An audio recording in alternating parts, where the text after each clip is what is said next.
That should be getting my... I should be being able to hear. That should be getting my... I should be being able to hear. That is working, I think. I've just heard myself. How am I muted? Hopefully I'm no longer muted. I am not sure. For some reason, this computer has updated and it mucked up the sound properties on pretty much everything. It mucked up the sound properties on XSplit yesterday in the live, and then it seems to have had some fun times. But anyway, apologies for the late start. I was planning on getting started at 6 this evening. Things just went on, and it's been a fun academic day, and I do apologise for that, and I apologise for the silent beginning. But, yeah, today has been a fun academic meeting day. And I think I'm going to stick with the custom battle because I enjoy doing custom battles. But someone was talking to me the other day going about pre-dreadnoughts and going, well, what was the biggest one they could build of those? And I thought, well, let's go to 1904. Let's do this, and let's see what we can do, produce out of it. And let's design pretty much the largest we can get in terms of these ships. And, yes, comes up with semi-dreadnought. Let's see how big they'll give it to you up to. 18,500 tons. What do I want? Triple expansion engine. I think I want that, the multiple steam expansion engine. And I want that. And I want coal, definitely is what we're going to have. Induced, maybe. Can I have some hydraulic steering? Thank you. I want the best armor I can get. If I can get some crop 2, that's going to make my life a lot easier. I do want some anti-torpedo, because this is going to be armed with torpedoes. Double bottom is always good. Reinforced. Anti-flood 2. And Citadel 2. Let's see what a production I get me. Bulkheads maximum, beam, draft, quarters, standard, training. Again, we're going for the Royal Navy, so I'm going for veterans because they usually had veterans by this point. What kind of guns shall we see if we can get? Ooh, we can get 13-inch ones. Ooh. Okay. Well, they're going to be modified. I'm going to go down to make them 13.5. And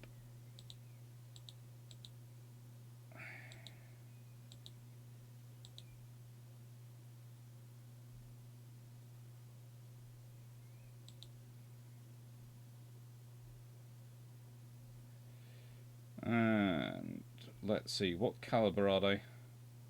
39 caliber guns. We're gonna, well, we want to make them 42s. Bam, bam.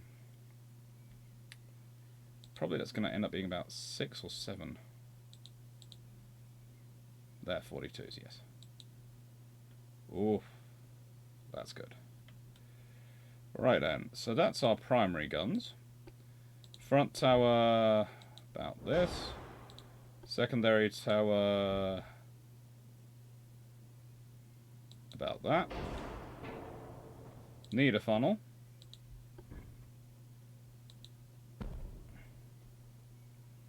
Engine efficiency, 93%.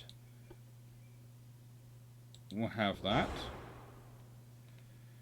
We have a very solid barbette protection. And let's see if we can get this up to 18 knots. Can we get this up to 21 knots?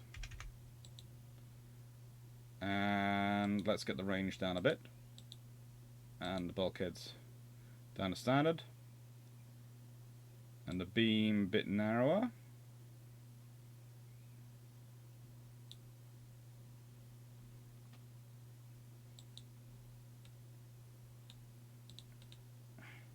Pitch is 25.8%.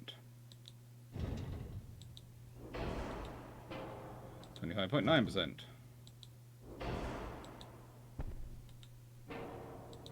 Don't need that. What do I need? I need some well, I would like some. Let's see if I can get some side guns on. Can I get my 13.5-inch singles? Not with the size of this space. But hang on, let's see if I fatten up the beam. Mm-hmm. No, can't get my 13.5-inch guns, can I? Hello, everyone. Sad without brew. That is always a sad thing. To be without brew is always sad. Can we get our 6-inch guns? Oh, we can. Oh, that's nice. It's always nice to have 6-inch guns. They will always give us fun. Can I put some 3-inch secondary casemate guns in? Are there any spaces for us? Oh, that's good.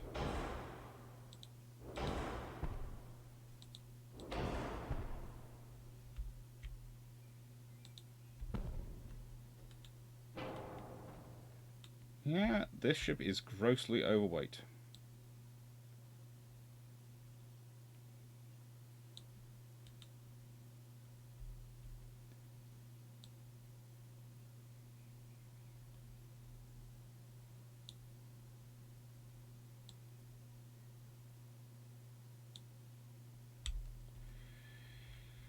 But pitch is down to that.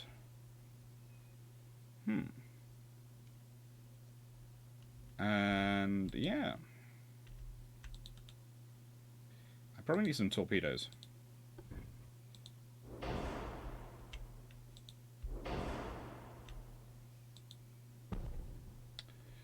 What are the biggest, most heavy torpedoes I can get in here?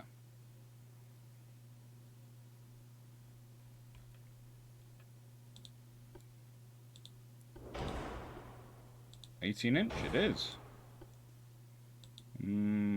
Fast, not necessary. But I want increased ammunition.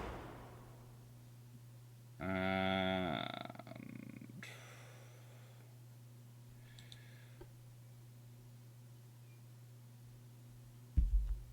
common pointed ballistic cap, CBC.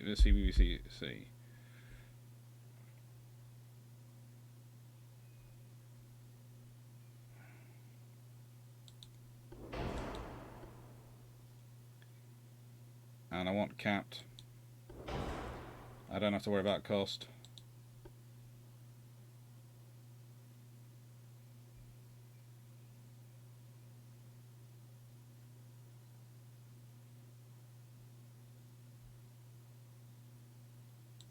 I'm going to go for that. And oh, we're definitely going for the better citric acid. I wonder if we can go for enhanced.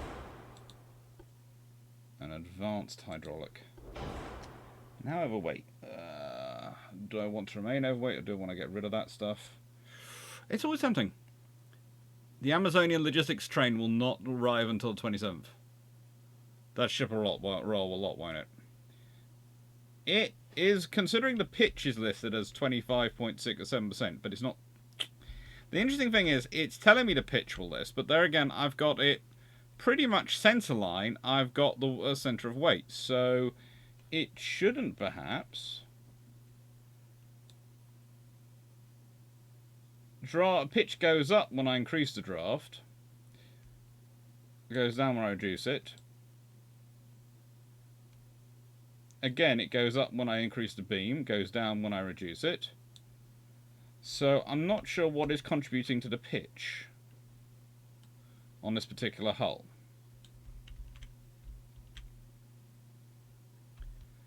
So, 4-weight offset. Yeah, I can understand that's having an impact. 11.7%. So, could take that one out of those out, and could take those out. That reduces the 4-weight offset just a tad.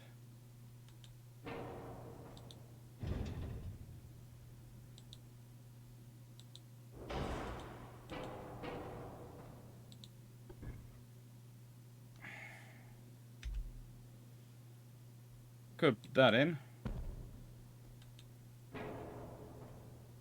Takes engine efficiency down to 102%, but it doesn't save me that much in weight. Secondary again. I like my twin 6-inch. Funnels, at least one needed. Yeah, I know.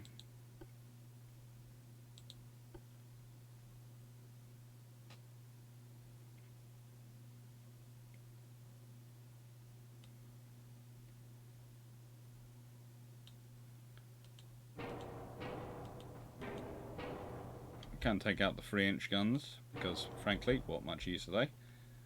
But I need a funnel. Put that in. Pitch is still at 25.2%. I'm not sure why the pitch is started at that point.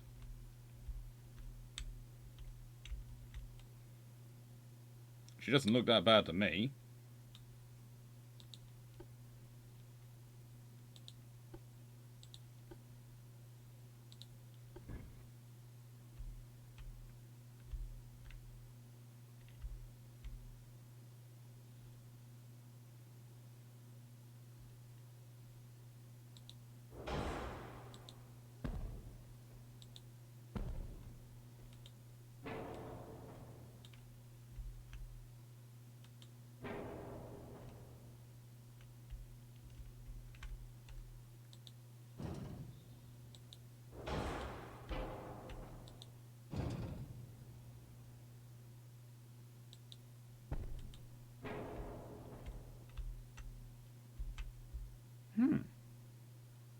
Can't see what's wrong with her that's making her pitch so bad.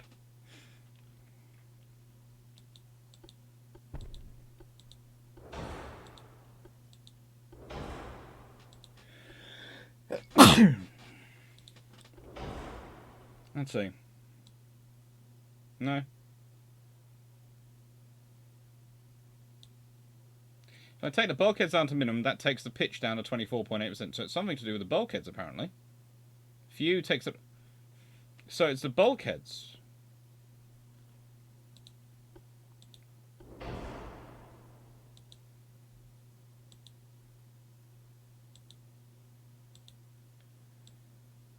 And I had them at standard, and I had them reinforced.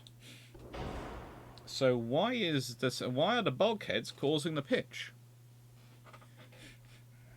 Let's see. There are, if I'm not mistaken, if I move this a bit so you can see what I'm talking about, and perhaps reduce this just a tad so it fits in here, you can see that the center line, the mass is pretty much dead on the center line down the funnel, so that's pretty darn good for a pre-dreadnought. You can see the dead weight of the engines, which are pretty much below it, and not quite equally either side, but not far off it. If I take it down to natural boilers and add in a second funnel,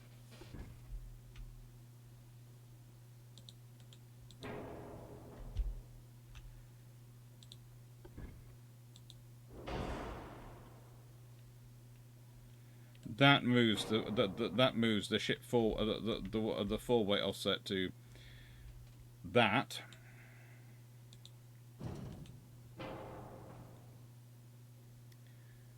Pitch is still there.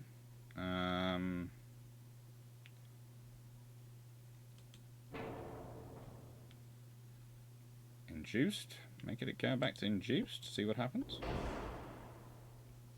Nope.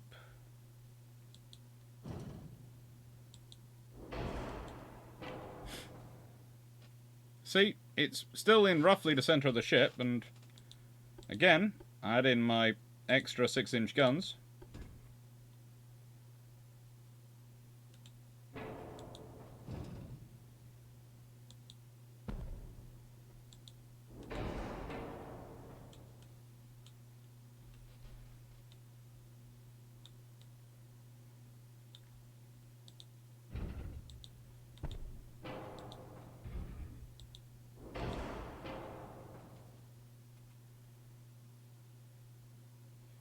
And if I put that there, that give that a better forward firing arc. It's a question which is better position. That's putting all the mass in the center of the ship. So the ship should be fairly centered. I'm not sure why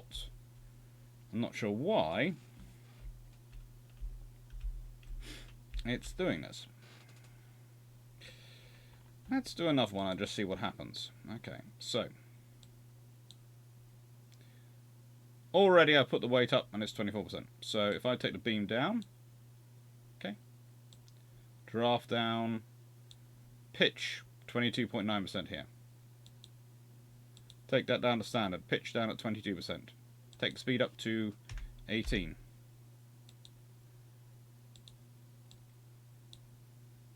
Standard quarters. Induced. Crop 2. Still pitches at 20%. Give an auxiliary petrol engine. Give it hydraulic steering. Okay. Giving it an anti-torpedo. Again, pitch is fine. Double hull. Pitch has gone up a bit, but not that massive. Reinforced bulkheads. Again, not massive. Citadel. There's nothing wrong with this ship so far.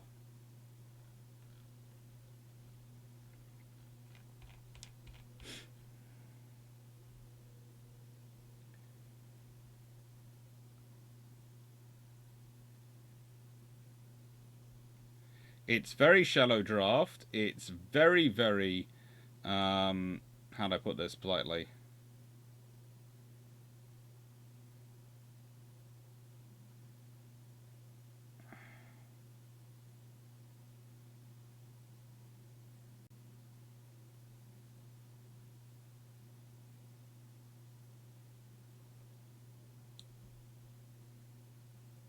It's, you know, its pitch is at 23.2% there. It's down to 22% now with the shallow draft.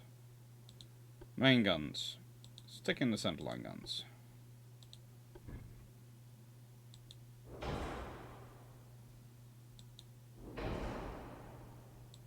Stick in the funnel.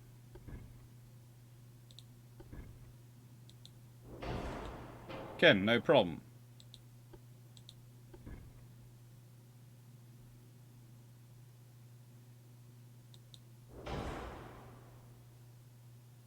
No problem at that point. Okay, secondary tower.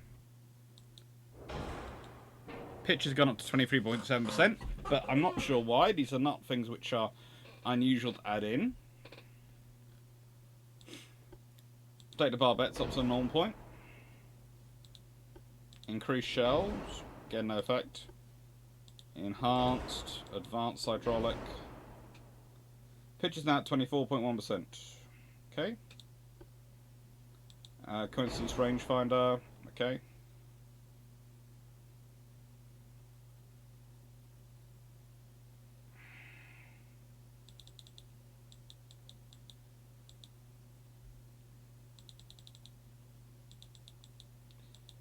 Make that up to 13.5 inches. Make that up to the 42s. Again, no impact.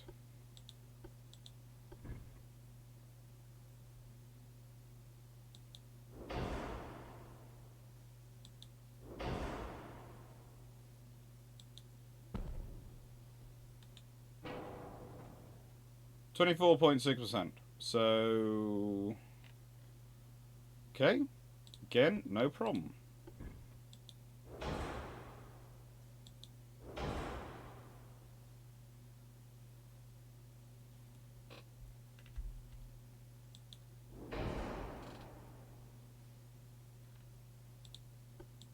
Increase torpedoes carry. Again, still no problem. Increase shells. Nope, that's at 24.7%, and that should be, theoretically, exactly the same as the other one.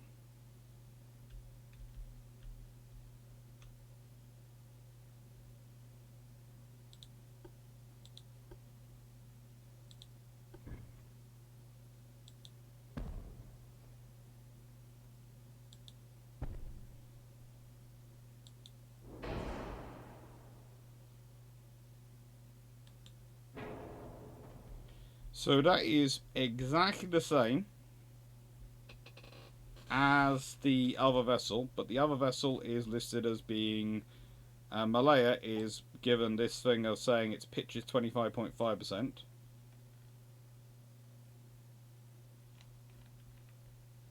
And London pitch is 24.8% and is fine. Now, admittedly, need to do that. That. Capped ballistic. Capped. But that's still not changed much. No idea why.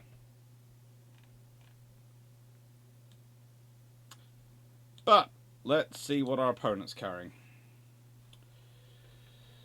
Oh, we want to design something really good for the Austrians.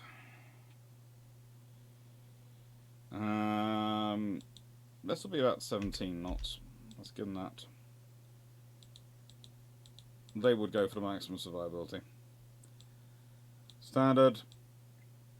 Not quite as well trained as the Navy, but that's a Royal Navy, but certainly seasoned, so I could put them on 75. Definitely coal, induced. Oh, their engines are up to the same level, definitely. Auxiliaries, hydraulics. Oh, definitely some of the best armor available. Yeah.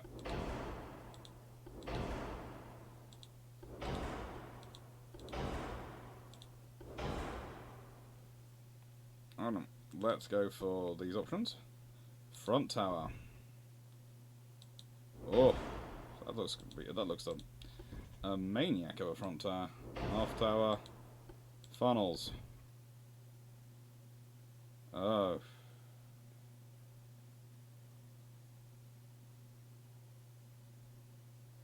Engine efficiency already at 241%.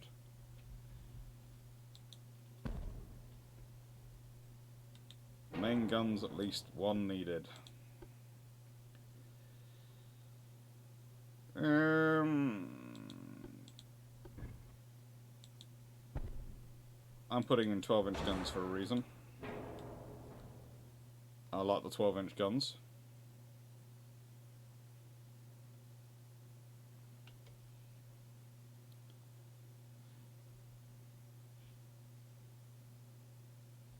Why would you want to put a 14... Why would you want to put 14-inch Mark V quads onto such a... I have no words. I don't have words for it. I don't know how or why you do that.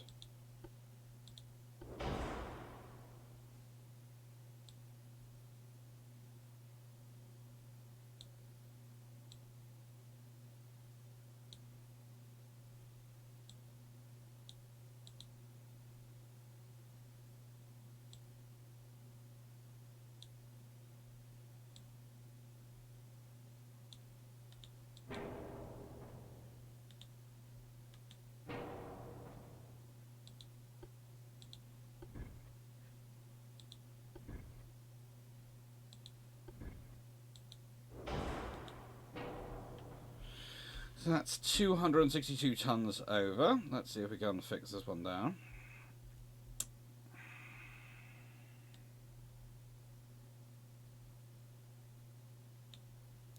Also, we'll need some torpedoes and we'll need some stereoscopic.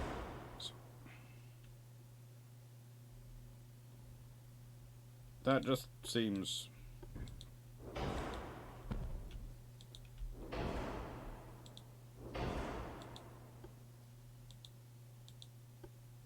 We're suffering from even more weight issues, and I'm currently 1,500 tons over, and I've just added in all sorts of things. So, let's see how we can get this one down.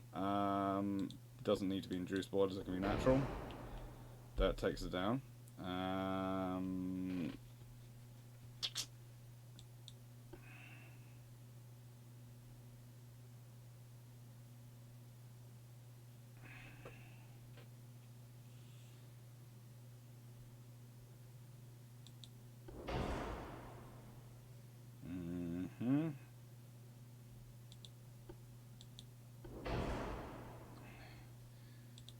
So let's take that to that. That to that.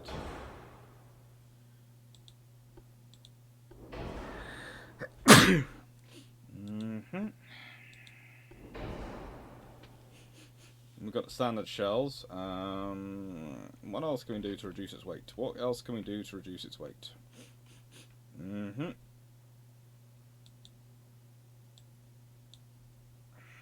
The range out of it, I've got only 435 tons to go. No, none yet. No, none of those diesels or turbines available yet. No, I don't really want to do that, especially not against the British, which I've loaded up with shells because it's as big as the British can build it. That's not really going to help things, is it? No, auxiliary engine.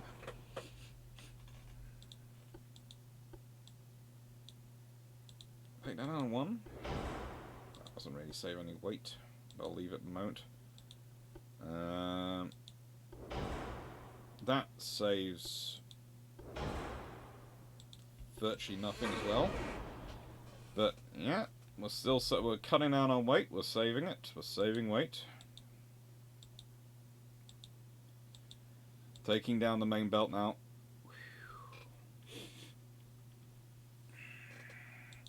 Now, I wonder if it's better to take the main belt down a little bit more and reinforce the barbette a little bit.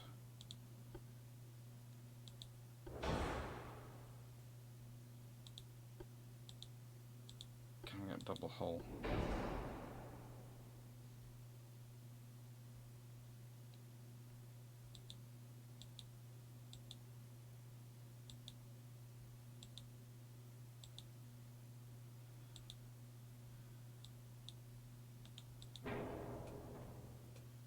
Oh.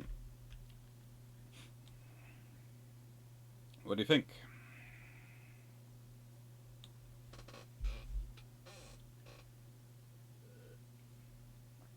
Let's see, because when I was asked about pre-dreadnoughts and their capabilities and qualities, the person asked me was asking, could you build a pre-dreadnought as big as you could build a dreadnought? And it was basically a case of, well, no, you can't, because of various reasons. But it's worthwhile considering. Now, neither ship theoretically has a massive advantage over the other. The Austrian ship has more torpedo launchers, but 12-inch guns. This has 13.5-inch guns and lots of 6-inch guns, but it ultimately the Austrian ship probably has more 5-inch guns on its broadside than the British vessel does. The British vessel also has some 3-inch guns, but I'm not sure if they're going to make up for lack of torpedoes.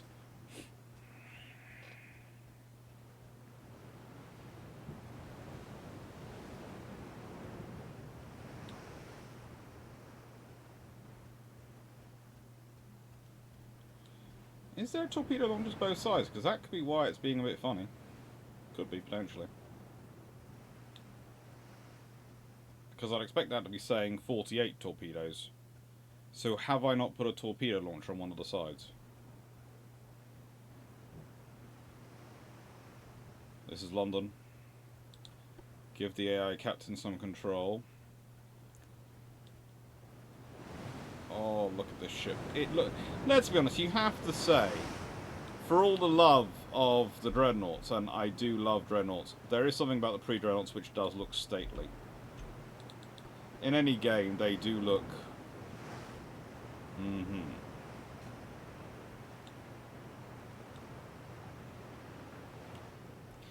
I have to admit, whenever someone talks about the, whether or not battleships would come back in terms of the railgun era, it always strikes me as more likely to be battleships in the form of pre-dreadnoughts than in the form of dreadnoughts.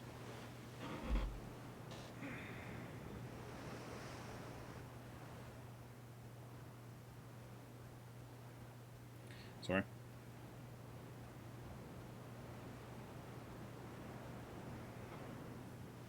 You know, it's the case of, I could see you having a railgun ship which would have maybe some big railgun launchers fore and aft turrets, or maybe all the turrets would be forward, and then would have some secondary guns as well. So could have a mixture of, let's say, 12-inch and 6-inch guns. I could see that.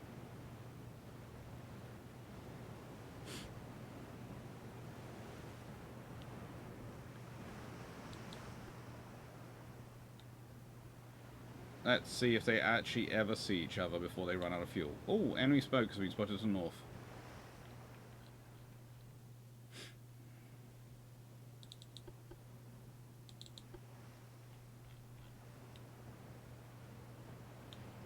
No pre-dreadnought ever went this fast.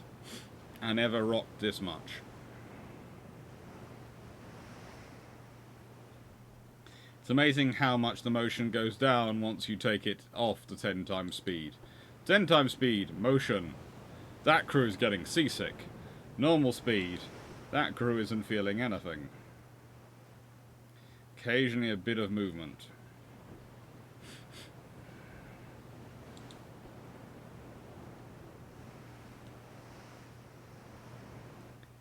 Enemy smoker spotted. Oof. We're being fired at on long range.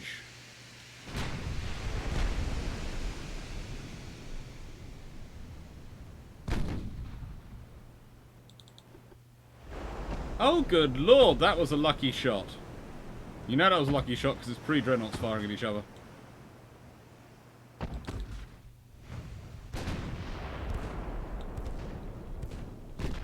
Oh, it's already in 6-inch and 3-inch range. Which means it's already in 5-inch range as well.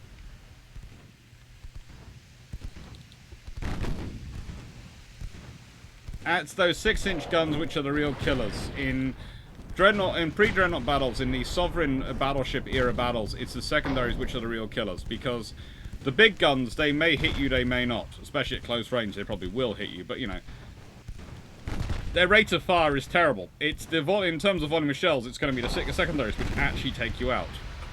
And it's 6-inch versus 5-inch, and yeah, although I think that was a close wrong thing. I'm fairly sure London was about to sink as well. Ship stats. Floodings 2, fires received 6. Neither side have fired a torpedo. I'm fairly sure London was about to go down.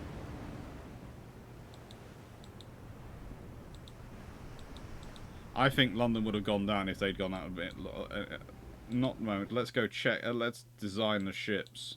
Let's check London again and see what we can do to make it slightly less likely to go down. Let's check if it has that torpedo launcher on the side. It does.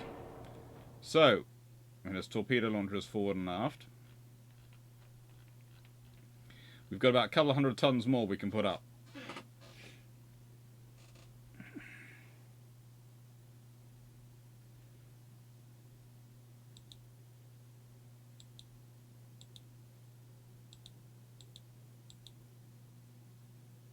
So that takes that down.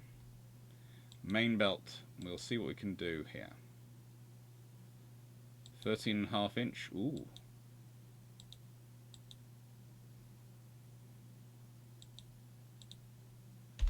See what 6 does. 13.6 inches. Still within the weight limit. It gives me just that little bit more strength. Let's launch and see what happens this time. No diesels or turbines will fit. That sounds like an absolute beast you've made. I will admit that.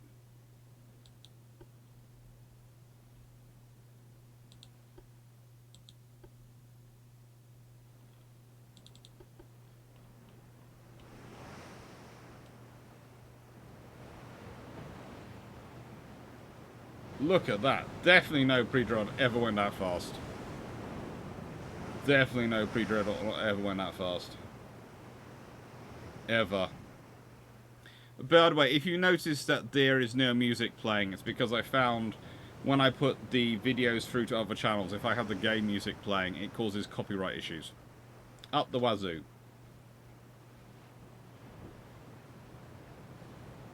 Always fun.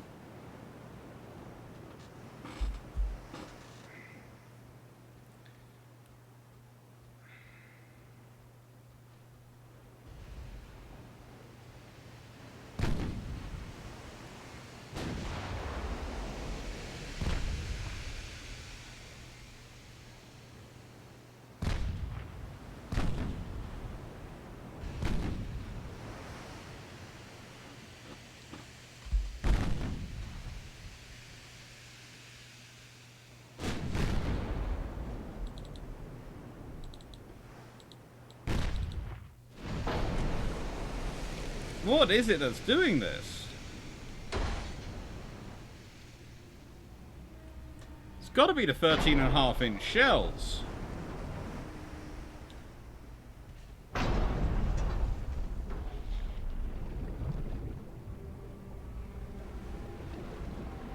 I do like the way they've got the boats coming away. Okay. Let's go to the Austrian battleship and let's have a check on its gun size. Right, it's got 12-inch guns. The Austrian pre-dreadnoughts had...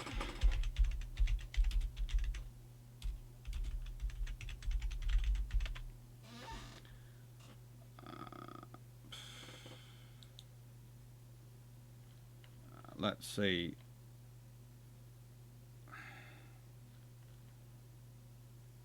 Let's go for the Radetzkys as our model. So they're armed with 12-inch guns. Radetzkys are armed with 12-inch guns. And those 12-inch guns are 45s. They are 12-inch 45s, so they should be... Well, that's a 12-inch 45, which is what it's supposed to be, which is why I didn't change it. So, how are you getting... Because I went for the Radetzky guns.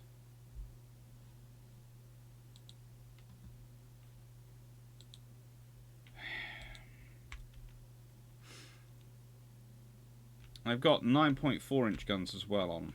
Let's see. Can I put some decent... Is that the problem? Is it the secondaries? Well, they're not getting into secondary range. 9.9-inch guns. 9-inch guns are what I should be sort of...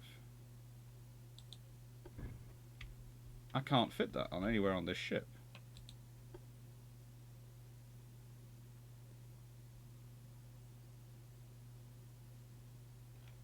Okay.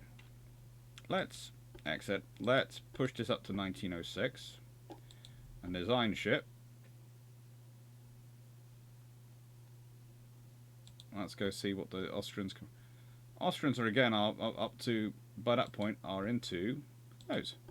So for 1905. No, British, then into dreadnoughts. Austrians, also dreadnoughts. And they have a small dreadnought as well as a regular dreadnought. So the Austrians actually have more of a choice of hulls than the British do. 1904, design ship. Okay. Let's go to this.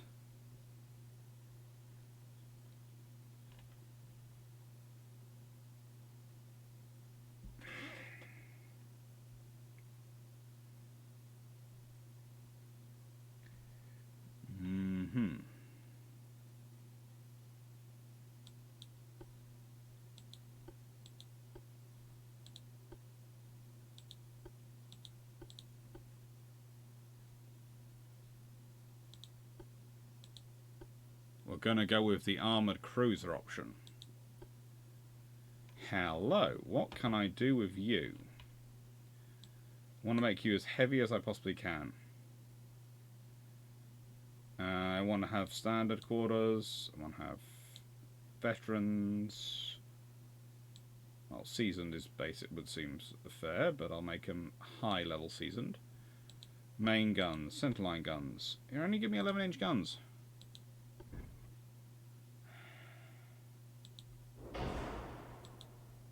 Make sure they're 45 cals. They'll do, they're 47s.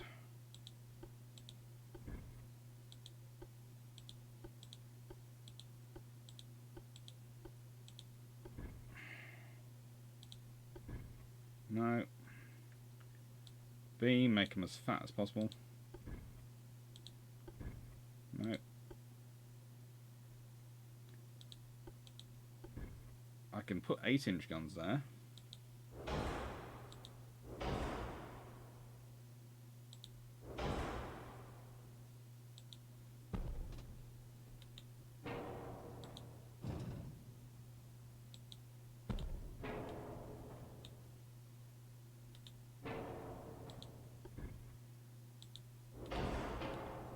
So now, broadside of 8-inch guns. Let's see what we can make this a vessel.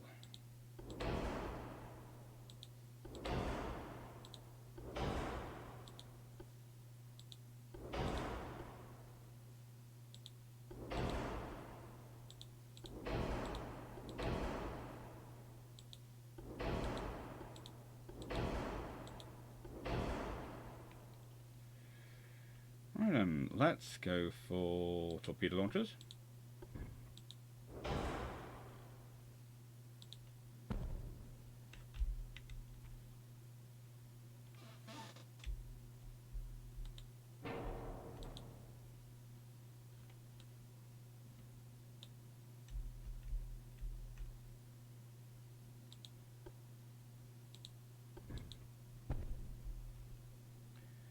We want to make these torpedoes as powerful as possible.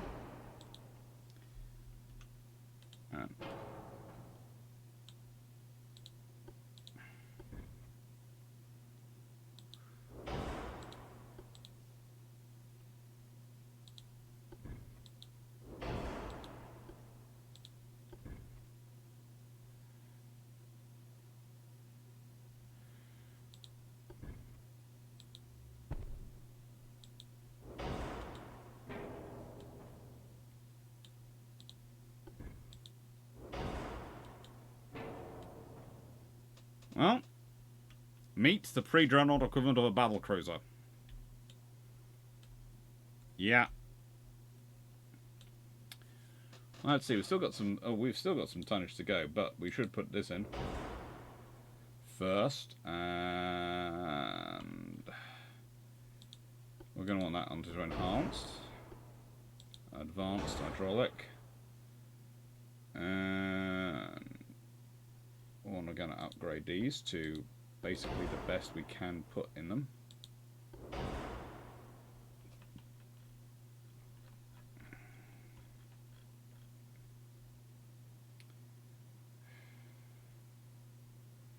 I want to upgrade the belt as much as we can. Oh, that's doing nasty things to our pitch.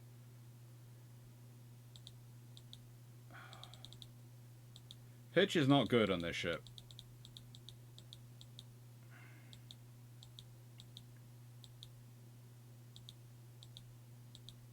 But actually that's making it better as we put the weight up. 8-inch belt. Pitch is 27.7. But we have got the maximum bulkheads. If we take that down, we take the range down. And we up the speed.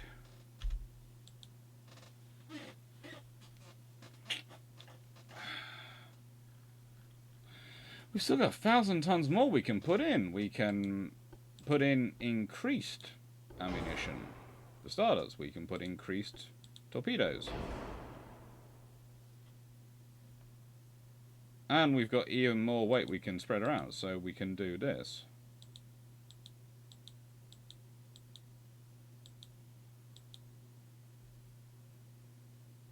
Which is actually making the pitch better. Don't ask me why in this scenario, but it is.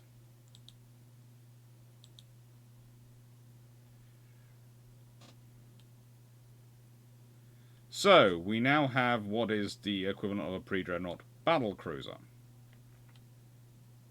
Hello. This is an experimental armoured cruiser which is designed to go as fast as it can and turn up and blast you to Kingdom Come. Now, I will say one thing. I have managed to make them stronger than I thought I was going to. So, I'm going to do this, because to try and make it into some sort of a fair fight. 2 of London's versus 2 of the lovely Sankt Polten. Which are pretty nice ships, honestly. I'm kind of impressed with something for what I've quickly chucked together. Honestly, if the lovely people in Austria-Hungary had turned out a class like this, I would have been frigging scared of them if I'd been the Italians. I'm probably looking at going, that's got how many 8-inch guns? This is going to be the true battle of 8-inch versus 6-inch. But remember, this has got 8 8-inch on each side, whereas we've got 6 6-inch on each side as our secondaries. So we'll see what will happen. 2 battleships versus 2 heavy cruisers. Click on that to avoid torpedoes. Avoiding ships is on, and the AI is given command. We have got Marlborough and London as our 2 battleships. Now, theoretically, the battleships should be more solidly built, but they're British battleships, and, well, I've designed these heavy cruisers as very interesting heavy cruisers. So let's see what happens.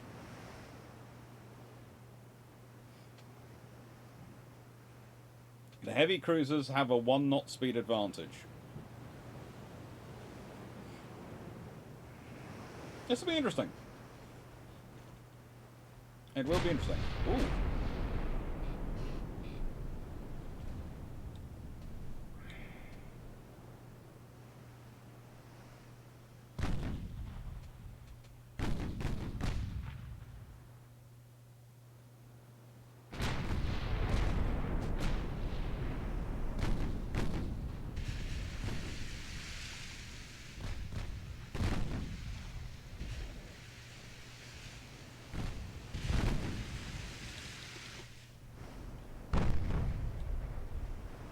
Oh, these are scary ships coming into battle. Oh, look, it's even detailed as battle cruiser because, frankly, that is what I have built. I do not mind admitting that I have basically built battle cruisers in the pre-dreadnought era. But honestly, with their armor, they are pretty much battleships. They're just built on a cruiser hull. Oh, good lord! Damage has happened. What's? Oh, that's nasty. Okay. The Kaiserin Elizabeth, I am sorry. My aunt would not be happy about me now. I have just sunk a ship which is named Elizabeth. This would cause minor upset for her. Hang on. These two are just sailing along, looking like they're out for a Sunday sail at the moment. You've confirmed they are cruisers. The Sankt Polton is carrying on fighting, but let's be honest, the Kaiserin Elizabeth is quite sensibly... Well, she's now heeling over and falling astern. The thing is that you have to remember the advantage of having these guns is that you do get to basically pick your target. Oh, that's not good. Again, not good. I'm not sure what I've done here, but I have managed to turn my London class into some very efficient ship-killing tools.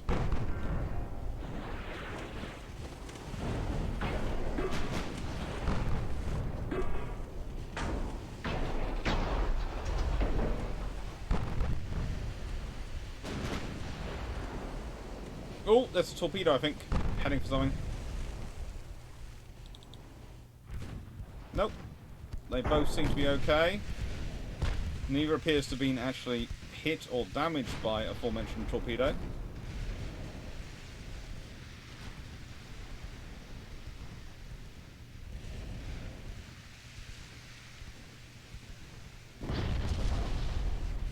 They're both concentrating on the Marlborough.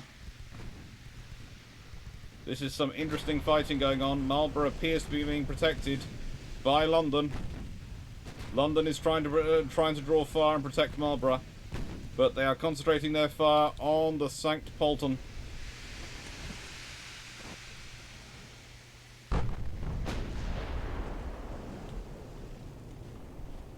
Okay. Instead of trying to use their knot of speed advantage to try and maintain range and distance, they have pretty much allowed them to get engaged in close range combat, which is... They've got decent enough guns. They've got pretty much the same firepower profile as most battleships at this point.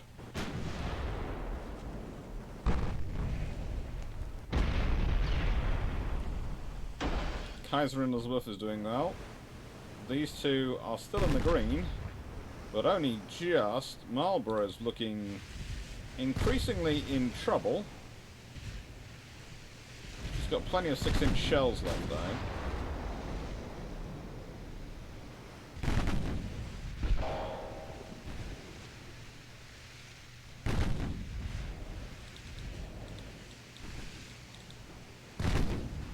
If I didn't know about it, I'd reckon St. Polton's possibly not long for this world. She looks like she's about to sink. There again, so might Marlborough soon. Marlborough's down to 12 knots. The question is going to be who gets sunk first. That's going to be the question. That's going to decide. The fate of this battle will be decided by who loses a ship first. Oh, the 8-inch guns can't fire due to the angle. Oh, so you literally are just a. Yep. Holton's gone. The sunk Holton is gone. That's over.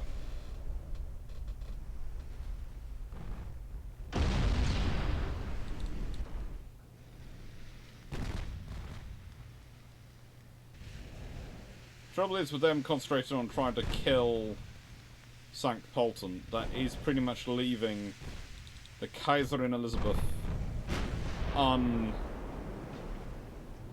unaffected.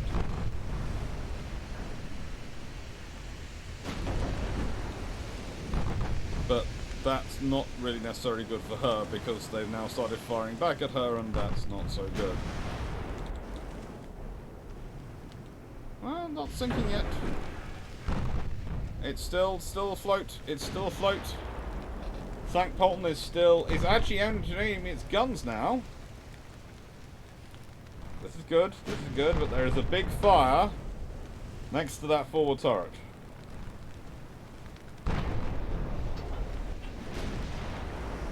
And let's be honest,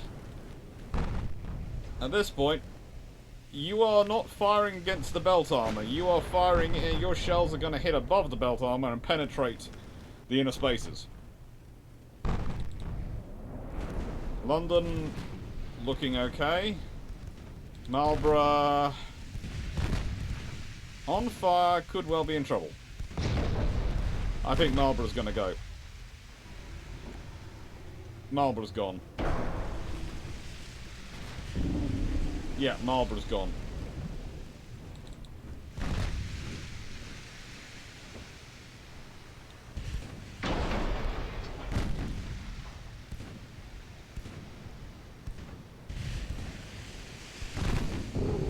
Oh. I thought it was going to be St. Polton first, but it was actually Marlborough which went first. This is an even match.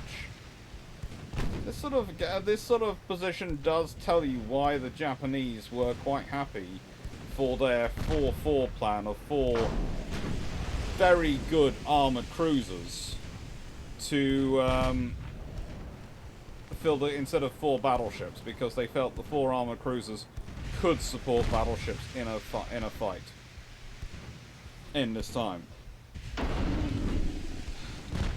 Also makes the Japanese choice of battlecruisers, etc., more understandable. Oh, I think Kaiser Elizabeth is gone. Yeah, she's gone.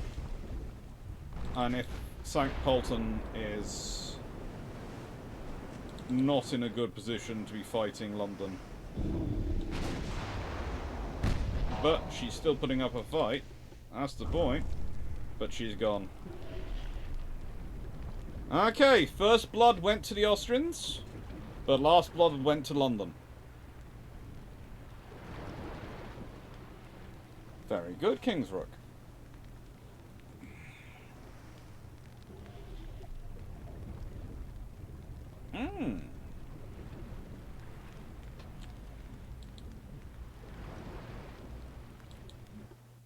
So, yep, heavy cruisers.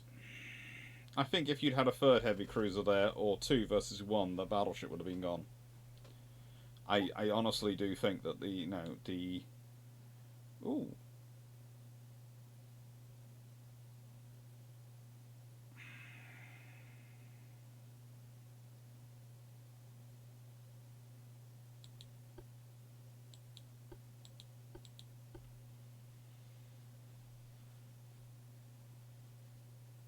Aren't monitoring all nations' hulls for the sort of selected year for your fleet? No, I wouldn't do that. That would be rude.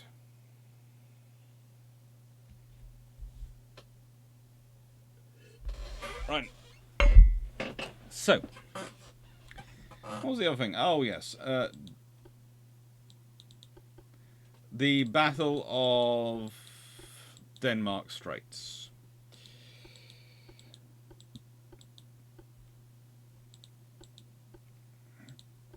One battlecruiser, one battleship, one heavy cruiser, one battleship. Let's see. Well, technically, I could add 2 more heavy cruisers into this. If they'd actually got involved. If they hadn't held themselves back, that would have been... It could have been interesting if the 2 heavy cruisers had got involved for the British.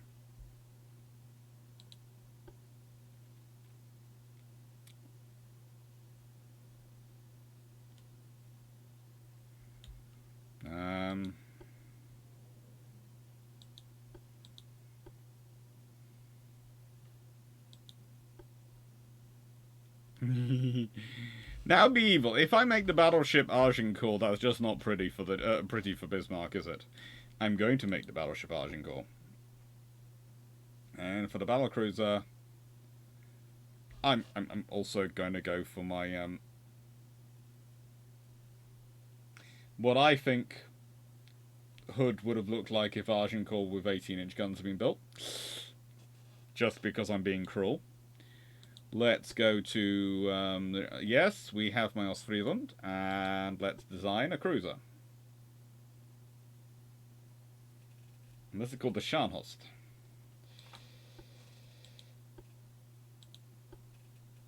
Okay, I am designing something a lot more powerful than... I think I probably will design something actually just basically as a Scharnhorst class. As they give me the name Scharnhorst, I'm going to go with it, okay?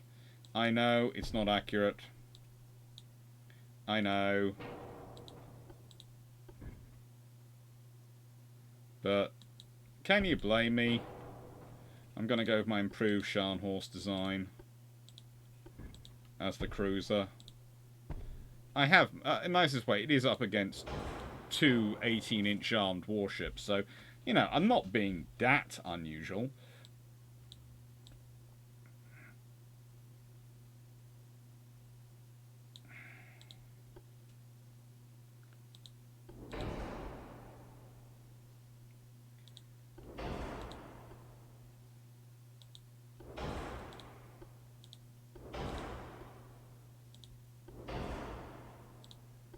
The finest armor they can get for Germany at this point probably couldn't be modern one.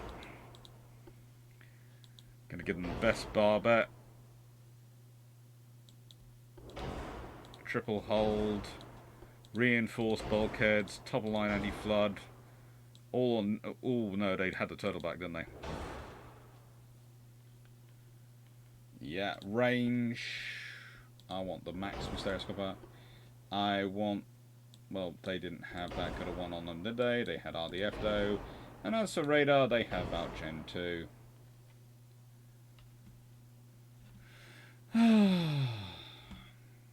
Let's see. Look, this is a Scharnhorst style design. Let's stick a funnel on it.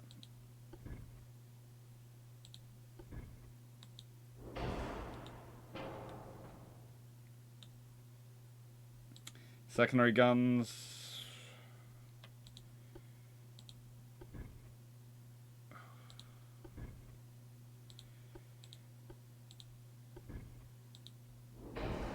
$100mm all the way, because we can, and because I'm designing this because I'm more sensible than the German Navy was, or rather than the German Navy was allowed to be.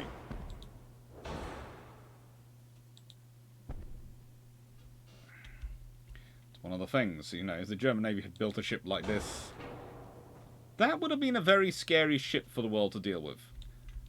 And by having 11-inch guns, everyone gone, well, you know, we've got 12-inch, we've got 14-inch, 15-inch armed battleships, you know.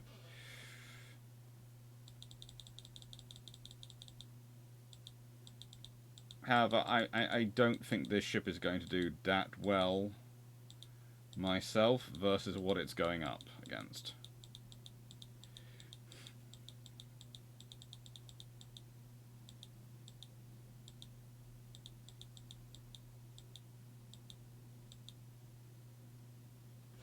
Let's give it a 12-inch belt. And main deck.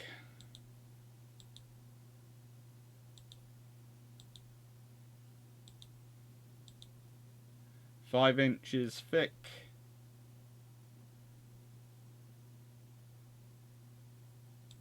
An upgrade will lead to superstructure as it is, obviously.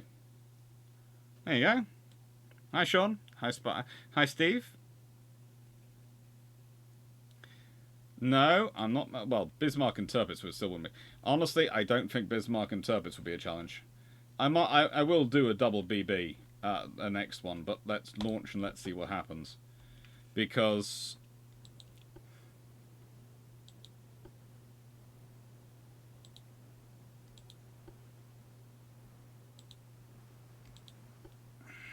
I'm splitting them up into two different lines. I don't want them to be working with each other, but I do want both to automatically avoid collision with friendly ships. Yep, that's on. Both of them. And there you go. Let's see what happens with Courageous. Both these ships, remember, have 8 18-inch guns. And I personally have said I think it's more likely that Agincourt, if she had been built, would have had 6 18-inch guns. But I have designed her as basically an 18-inch armed Queen Elizabeth class. And this is an 18-inch armed version of Hood. Please note, both have been upgraded with 4.5-inch guns.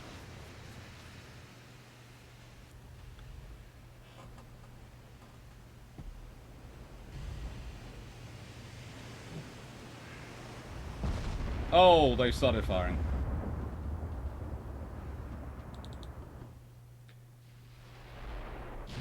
The Germans are maneuvering.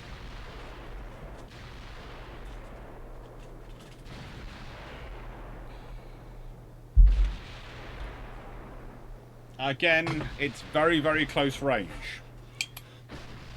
This is not good. This and it's not realistic. I forgot to modify the range, didn't I?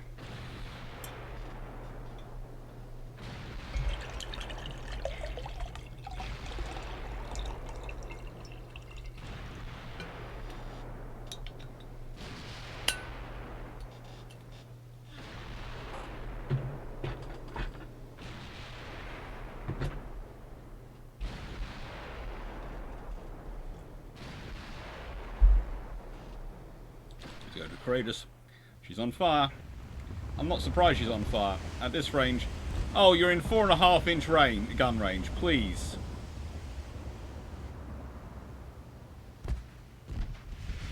This is the problem. I put them on left it on auto control. It's got into 4.5-inch gun range. It should be nowhere near 4.5-inch gun range.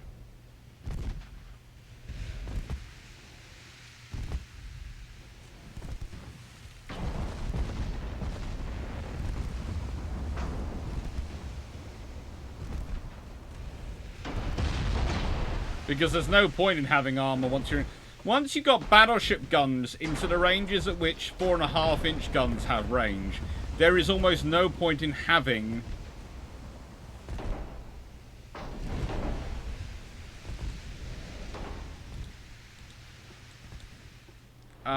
yeah, I don't think Scharnhorst is long for this world. Yeah, she's gone. And we'll see what the battleship's up to. Agincourt is over here doing something, I presume. Oh, she's Everyone's concentrating on Courageous, and Agincourt is just going, hello, I'm out for a Sunday sail.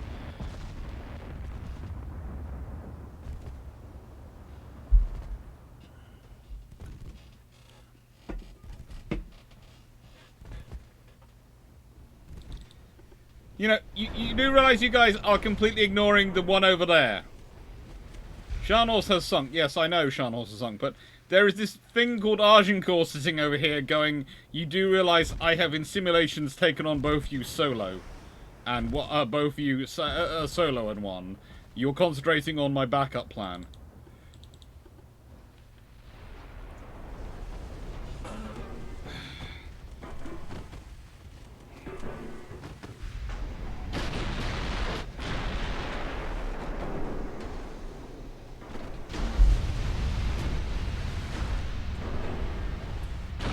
The Germans' biggest problem in the naval centre is that we're never going to be able to have enough resources to field a big and a powerful enough task force that can have enough organic air power to be defended against the British carrier group and enough surface power to fight against the British service group while also funding the U-boat war.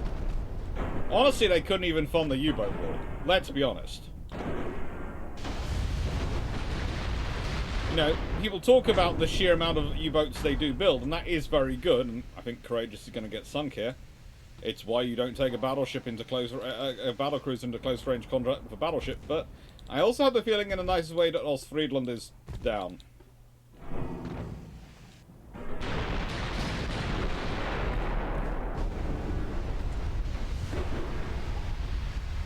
Yes, Courageous sunk, but in the nicest way, yeah.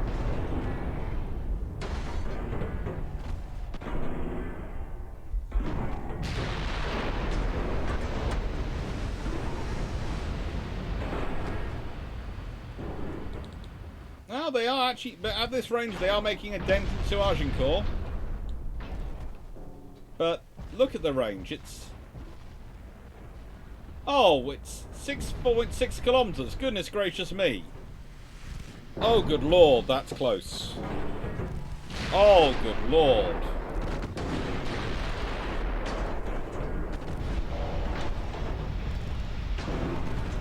Oh, good lord, think about how close that is.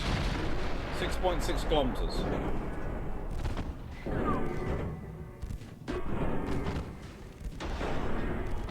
That's got to be about 7,000 yards. Battleships engaging at 7,000 yards is suicidal for everyone. Getting back to the whole to sort of the whole U-boat war, etc. Okay. So let's say the Germans do build the infrastructure necessary to build those many submarines and then start building the submarines prior to World War II. That's all going to be very highly visible. And when I say highly visible, I mean that's going to be completely and utterly visible. The British are going to see it coming. The Germans, the British are going to react. The Germans are putting. Let's see. Imagine the British. Even if the intelligence service didn't pick it up, and they should pick it up early and everyone else, the newspaper's going to pick it up and go, Germany's pumping all this money into submarines. What's the British government going to react by? Well, they're going to have to react. Because Germany and submarines brings back World War One. So the British will start churning out things like the Flower class earlier. So they'll just keep churning them out.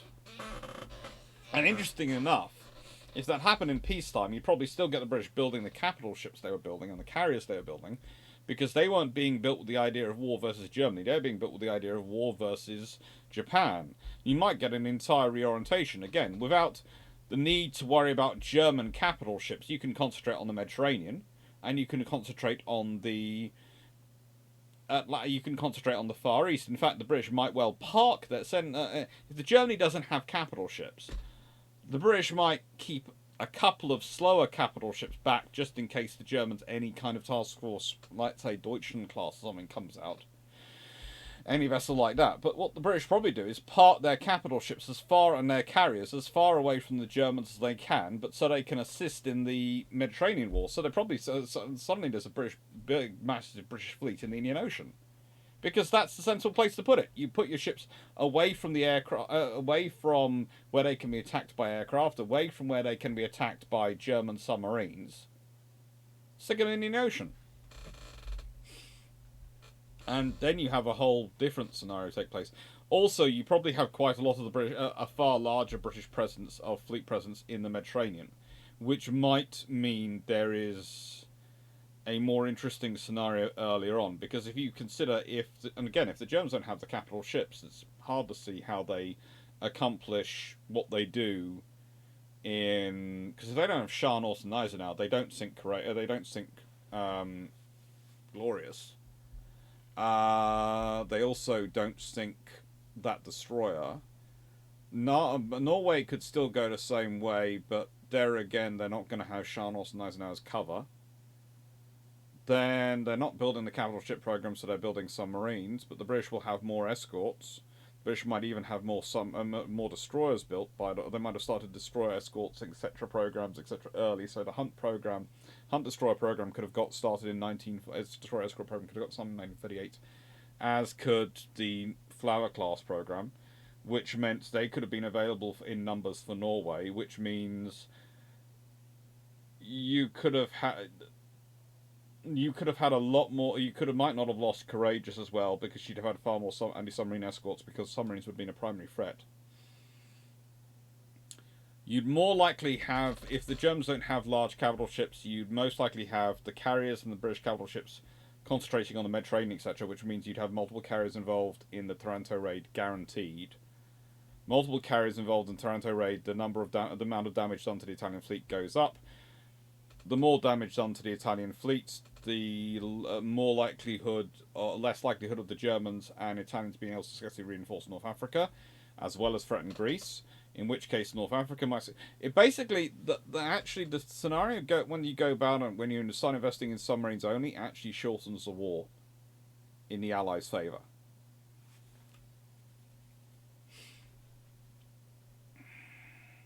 Now, before I do this, I'm going to quickly check if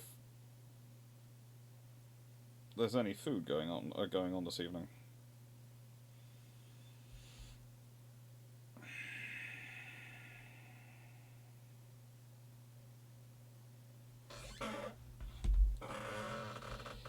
Right then, is there anything I want to do to you to strengthen and make you even more beautiful than you are, because you are gorgeous? You are gorgeous. You do realise that. There's no real way I can strengthen you. You just look beautiful. She does, doesn't she? She does look gorgeous. If Agincourt had actually been built in this form, I think I can honestly say Warspite would probably no longer be properly the prettiest battleship the British ever built. It would be Agincourt. Because, oh my lord, is that a beautiful looking ship. And it's not just because it's got 18-inch guns.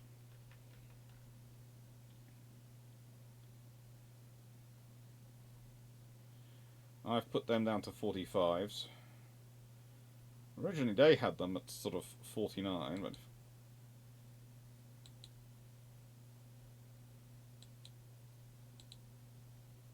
that's that. 4.5s are upgraded in range.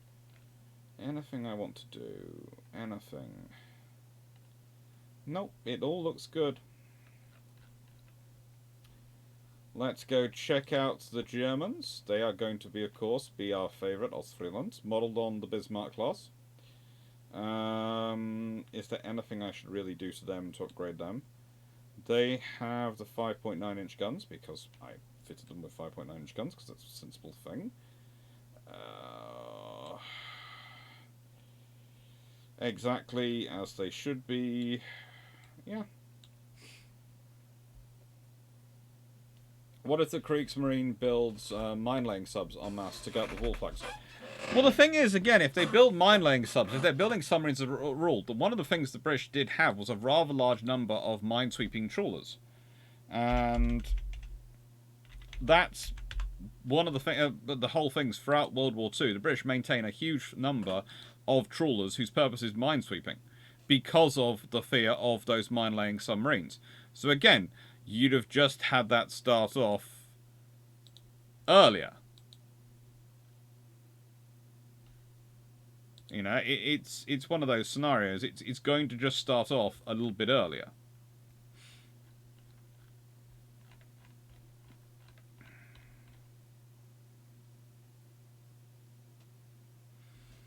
Yep.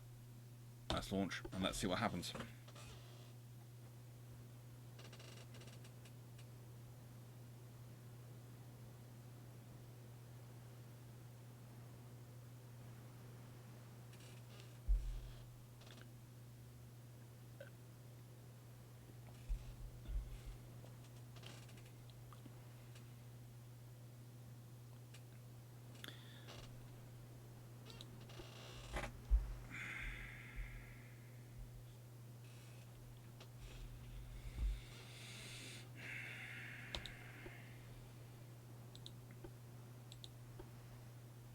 Avoid torpedoes, avoid each other. Oh, it's Agincourt and Revenge. I'm not quite sure about using an R-class name for this particular battleship. I feel you should be something else, but I will take it. Agincourt, you are stately, elegant, and beautiful. I mean, look at those things. That would be elegant death coming away. Britain does have ports all over the place, but we are talking about the British maintaining at one point somewhere in the region of 600 and minesweeping trawlers. So yeah, Britain has ports all over the place, but they have hundreds of trawlers. And again, the trawlers don't have to operate at sea for days or weeks on end. They only have to operate for hours on end. So that's a lot of crew and logistics issues dealt with to do the minesweeping, which the submarines don't have. Then you have to remember that, again, you have to mine quite a large chunk of the area. They only have to clear a channel. So they have to clear a path. They don't have to clear a minefield.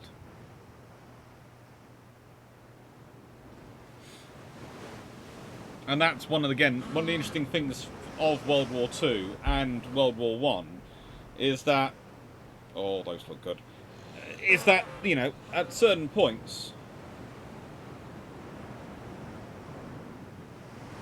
the mines that actually are being laid by the opposing sides are more of a problem for them to fight than, well, than anything else. Because your mines and their mines combined make for a combined minefield which no one knows the route through, which means it's going to make a nightmare for whoever tries to get through it. Which means it's great defensively, but it's terrible offensively.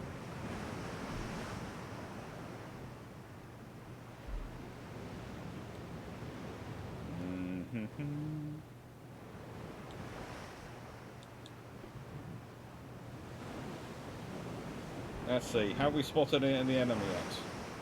Oh, we have. I think we spotted the enemy. All the guns are cycling into position.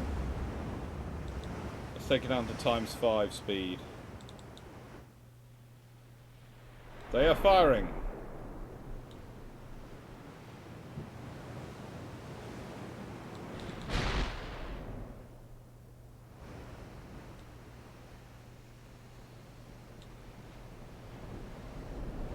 Oh.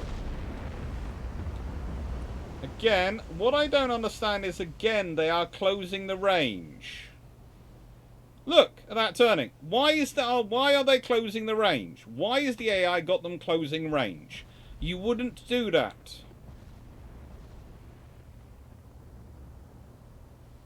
You wouldn't close range. Once you're in range when you can fire, you start firing and you maintain it.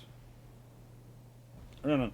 At choke points, I'm not saying that it will be a war winner. I'm just wondering if it would be less the impact of an all submarine KMS, which, from the doctor's statement, it would seem to be not particularly impactful. It was very impactful in World War One, and it would have been very impactful in World War Two. It probably still been very, very dangerous, and maybe at the wolf packs they could have laid mines in front of the convoys as well as they're fighting and attacking them torpedoes, but see, the thing is, they are closing range, and this is what I don't understand about this game. It's got them closing range, and you don't do that in battleships. You do not close range. You don't need to. You know, nicest way, you can blast them away from Why are you getting into 4.5-inch range? Why would you get into... If you've got 18-inch guns, why are you closing the 4.5-inch range?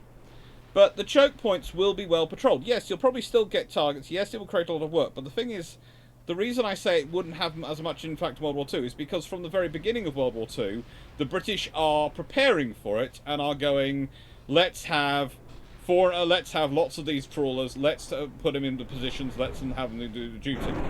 And it's another reason why, as originally built, the Flower class have minesweeping gear accommodated on them. And lots of destroyers have minesweeping gear, because the British are absolutely paranoid about minesweeping.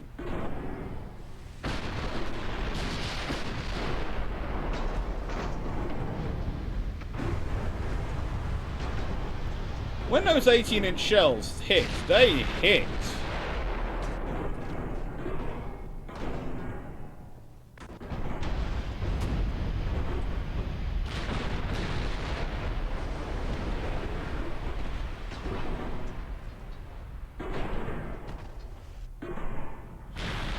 But again, this is the main problem with this game, and it does close range, and that's not what the battleships did. They held off each other. Yes, but again, the Japanese with anti-submarine warfare and even anti-mine warfare are absolutely terrible.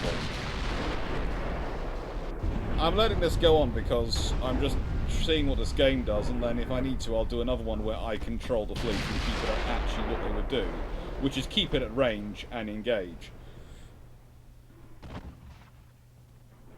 And they're shifting target to the one which is closest to them.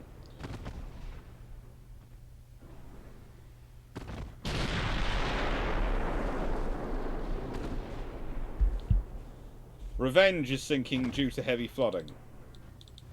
Okay, Agincourt, we're doing this solo. And again, it's because they've closed down the frigating range. Why would you do that?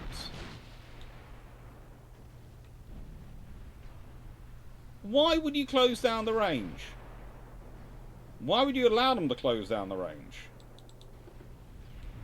Yes, they have a 2-knot advantage, but in nicest way, you could keep them range long enough to take them out. Why are you closing down to... Look at it, they're down to 8 kilometers, less than 8 kilometers. Battleships in this period did not do that. And the AI, if the AI was acting as it's supposed to, you know, they're supposed to say, give AI control to division. Well, no admiral is going to close down his ships to that range. You close down to that range, you're being absolutely suicidal. And this is why this has happened. Because, again, the reason you don't close down this range, if your advantage is your range and your heavy hitting at range, if you close down to this range, then that's going to increase their accuracy as well, and they have a higher rate of fire because they have 15-inch guns to your 18-inch guns.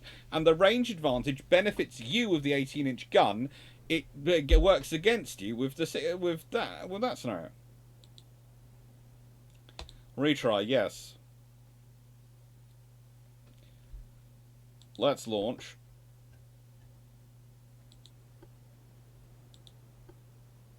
Agincourt and Duke of York. Okay, you're on that. But, enemy smoker spotted to the north.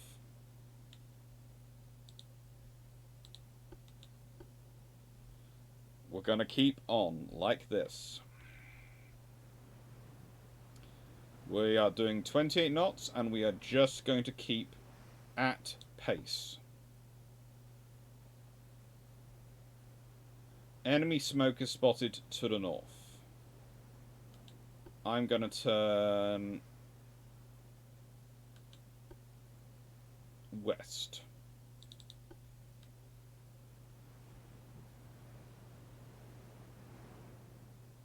So, I am heading due west. Enemy smoker's been spotted to the north. They are coming towards me. I'm not going towards them. I'm going pretty much due west. Actually, no, I'm not.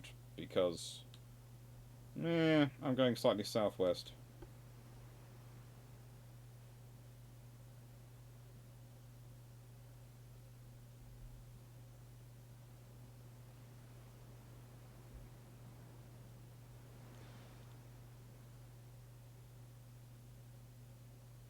Sure. Whilst that is true, Dr. Locke, American British industry can achieve the concentration of force necessary to overwhelm even an excellent anti-mine warfare and anti-submarine warfare navy. The thing is that that was the point, but also Japan. It would have taken a lot longer. In nicest way, again, if you're using the initial submarine availability the Americans have versus the Japanese, if the Japanese had been even a decent or average force in terms of anti-submarine warfare, they would have been far more capable.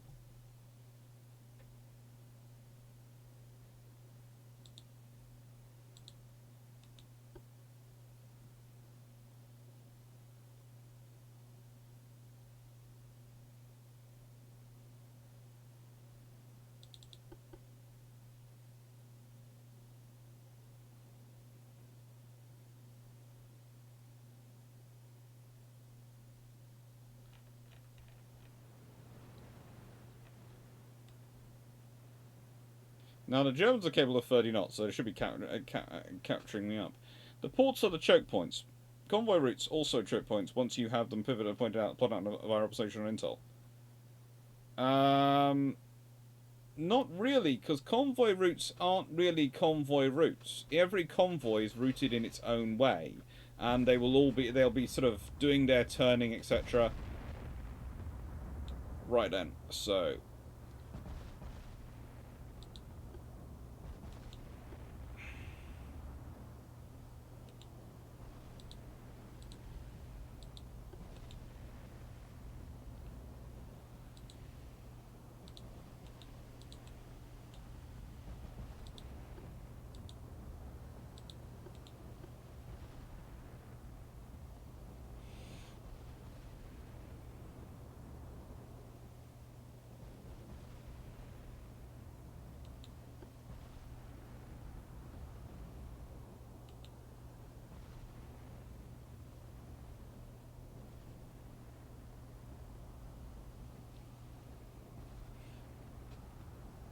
basically, my entire plan for here is to keep at maximum speed and just keep going away from them.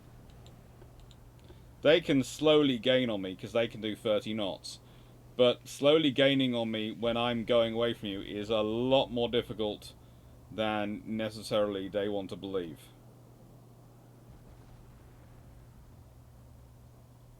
And it works for me. The more time I can keep them at maximum range, the better it is for my guns. And they've now lost sight of Agincourt.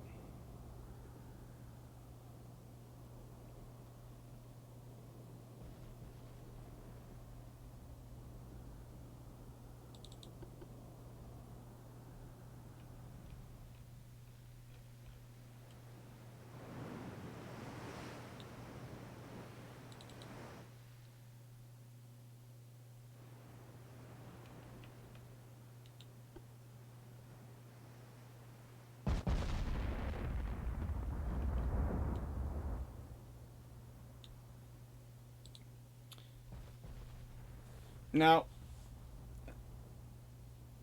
so if the Germans tried to shut down British shipping, it's always never a case of being able to shut it down completely. It's being able to take out enough. And the Germans have various figures for what enough is. But the trouble is the Germans overestimate to an extent the requirements of the British economy and underestimate the requirements of the British economy in other ways. And they don't really focus their targeting. I'd almost be tempted, if I'd been them, would have been to make targeting certain types of ships far more of a priority than they did.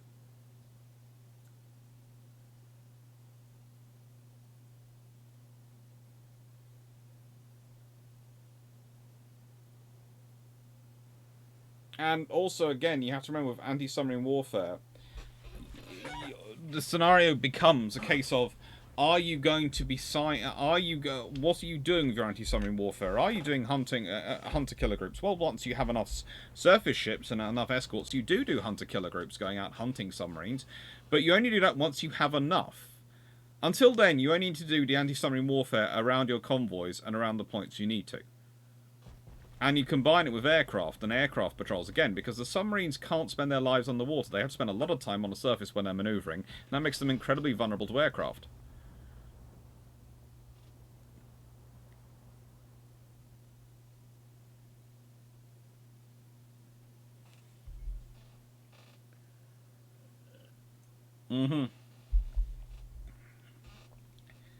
It's a shame you can't put a shot clock on these ships.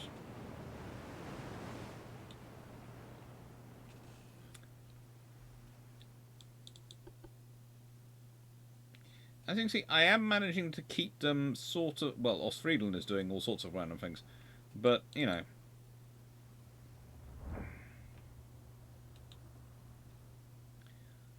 They're trying to chase after me. Let's do...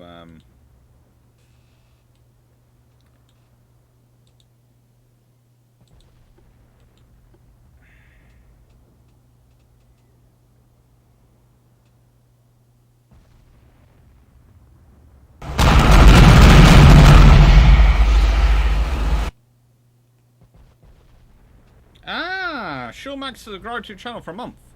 Oh, thank you. I wasn't sure what the noise was then at that point. And it came out on my, I think it came out on my speakers.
So they have about 6...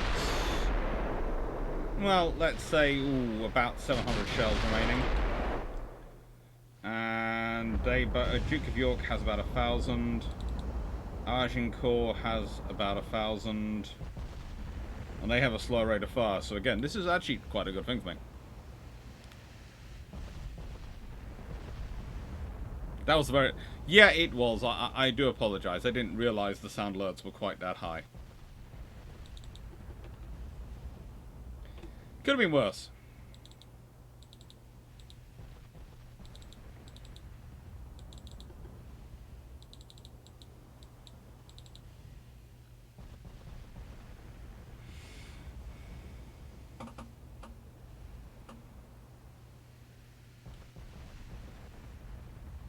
But this is why, you know, the accuracy is what it is. This is why they have all the efforts they put into long-range fire, because you are engaging at maximum range.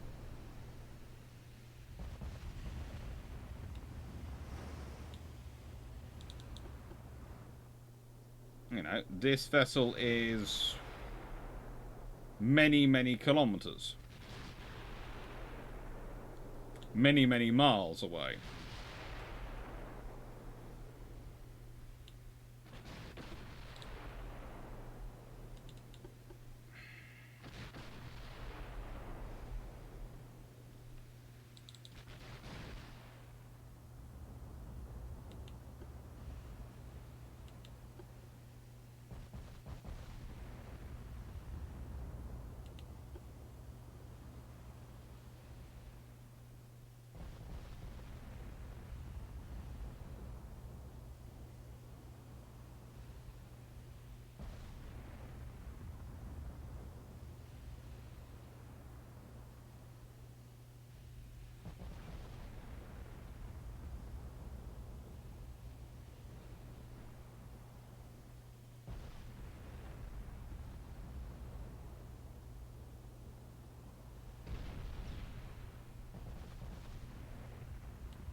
And of course, this is actually a more powerful battle fleet than the Germans ever actually managed to put to sea.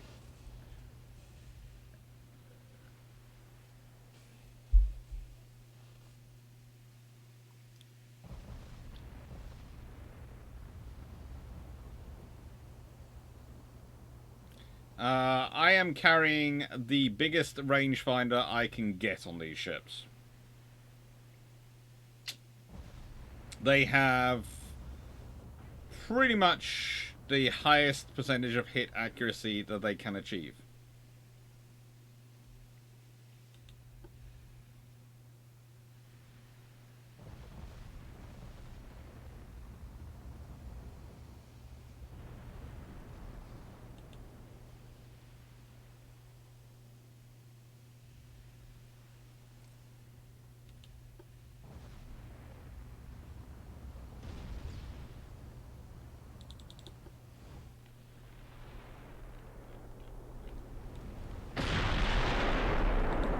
But, let's see. They have 32 for Technologies 5. They have a fairly high percentage of hit rate as well.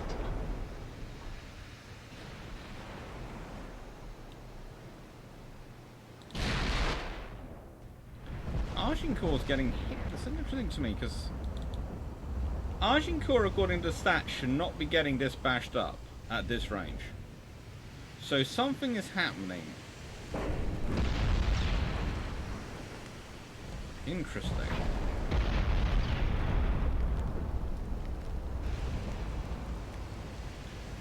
It's intriguing to me, because this is a ship which, remember, we have taken up against 18-inch Japanese Yamato class, and it has won against them. So what's happening versus a 15-inch Bismarck?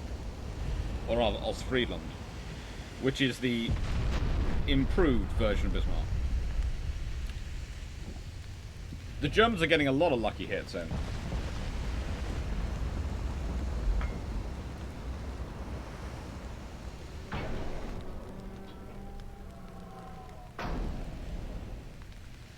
Even at long range, they're getting hits in, which is interesting.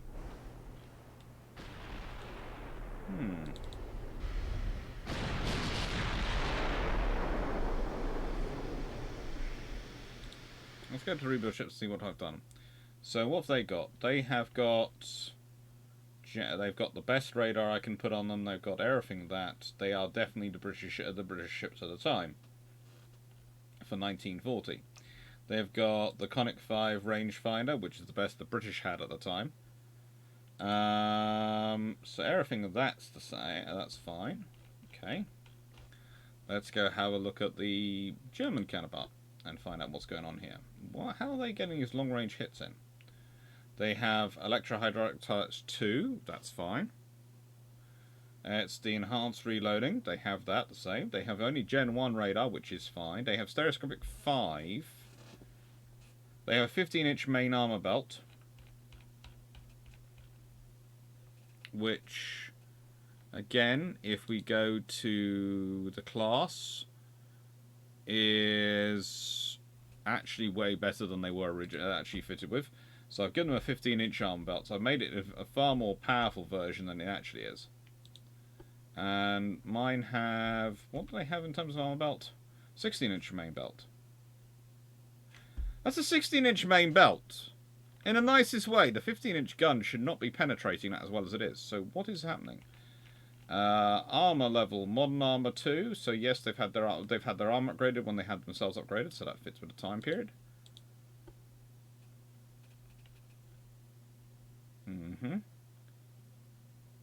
This one has a 12-inch thick main deck. The original deck was 3.9 to 4.7 inches thick. So this one has a 3.9 to 4.7. So it's between 3 and 2.5 times the thickness. So let's see if the deck, perhaps it's the deck at the ranges we're engaging in. So my deck armor on this one, the main deck is 6 inches thick. Fore deck is 8 inches thick. Aft deck is 6 inches thick. Aft weight offset is still massive.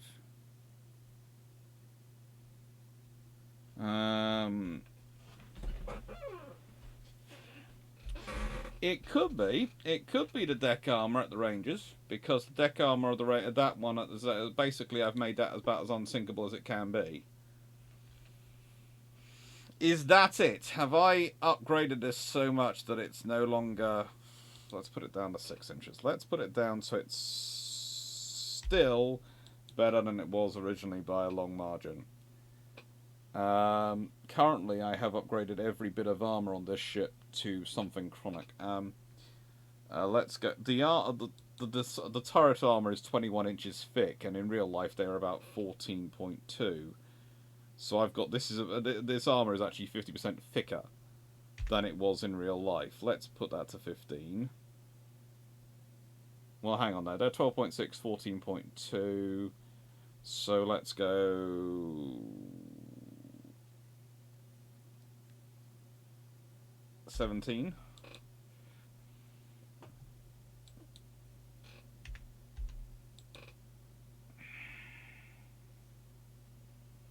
Yeah, that's still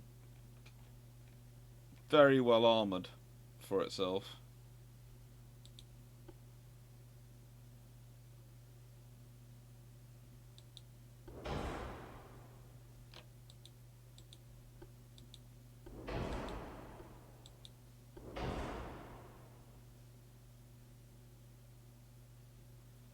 It's got geared steam turbines.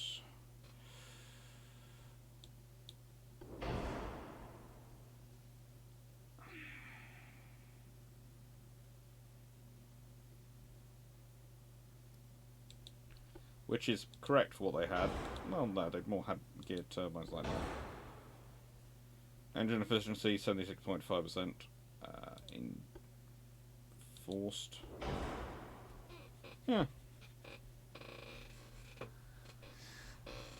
I think 12 inches of armor is probably enough to actually, on the deck, is probably enough to repel pretty much most things short of an atomic bomb. We'll see what that does.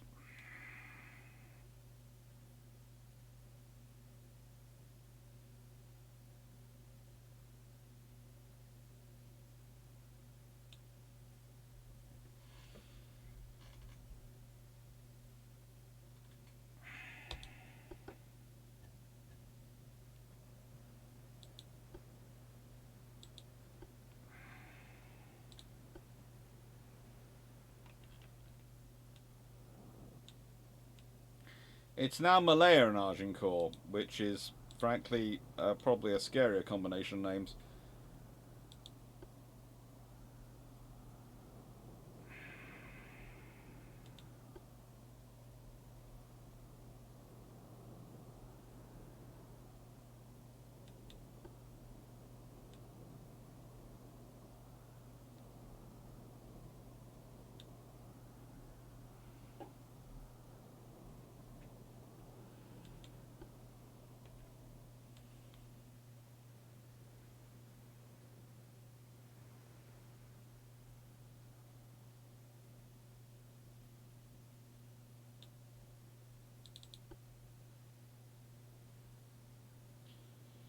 The wind is going in an easterly direction. We are heading south.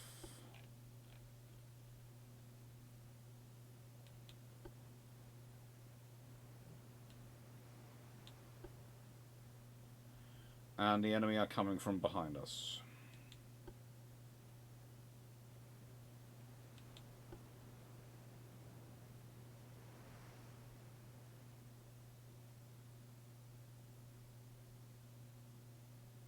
That might be why the captains have been quite so suicidal. It might be.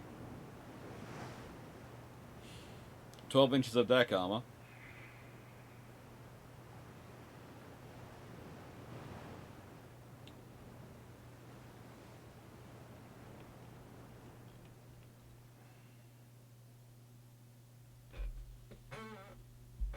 Alright.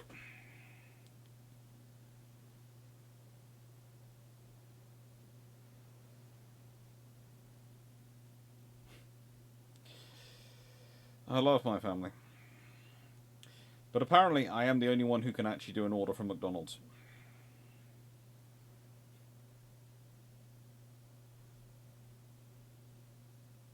which is not a paid advertisement for McDonald's because I don't recommend them as a place to go to. But to be fair,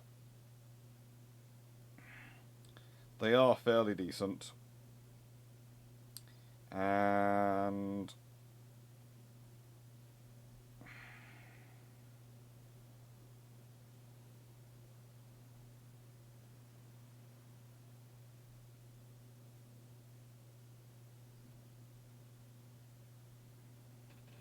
they are quite nice and helpful.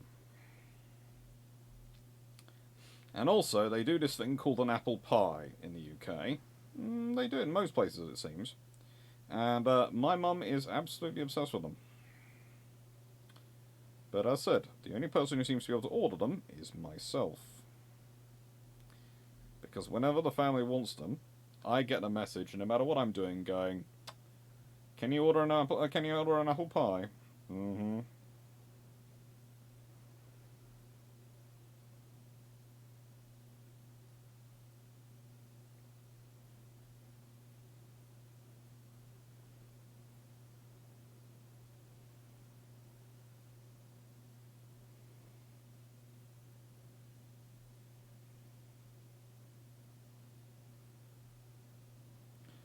It seems to me that the drinks machine is out because they're only offering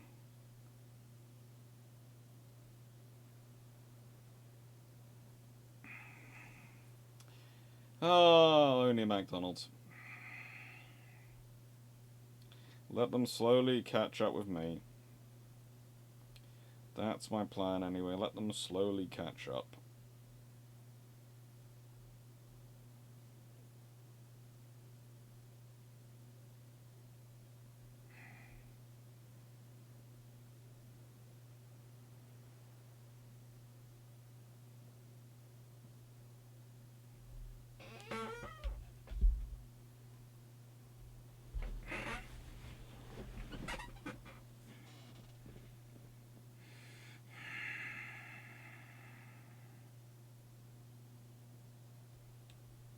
Enemy smoke is spotted to the north.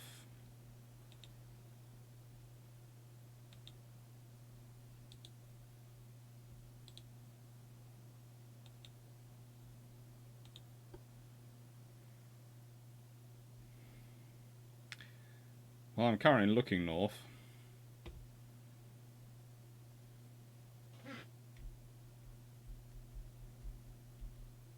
But I'm sailing due west.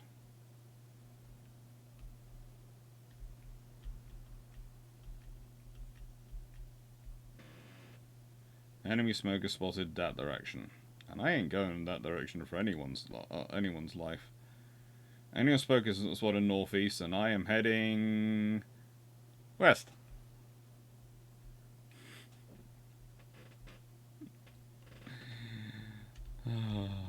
It's fun.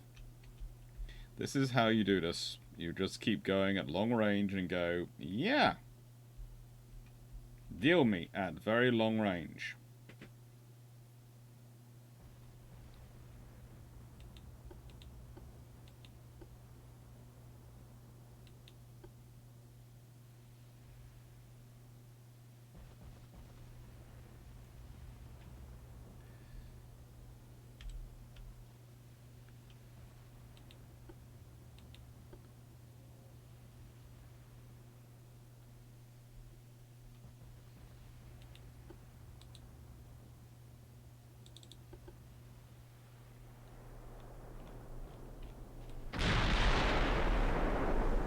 Now in this engagement, of course, rather strangely, the Germans aren't just trying to get past, to get out into the open traffic. They are actually trying to engage.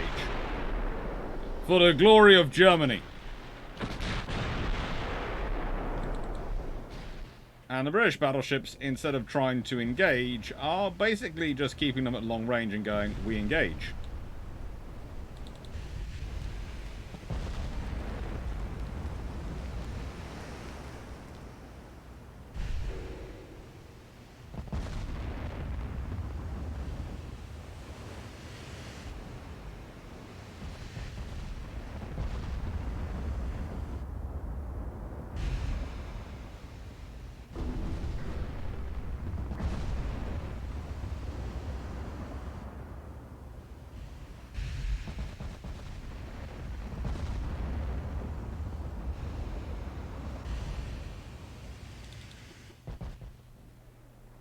Okay, I think Sean, you might have been right. I think the 12 inches of deck armor might have been affecting things.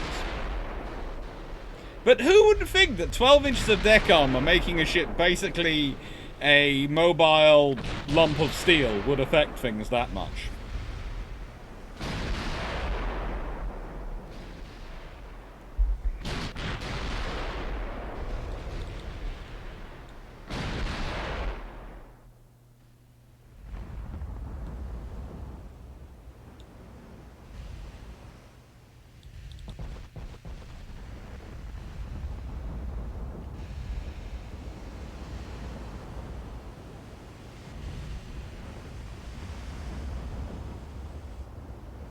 Only got 26 high explosive ammo and got shells left.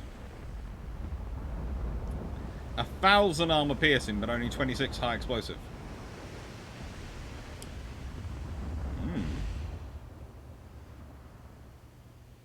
Why are you firing HE?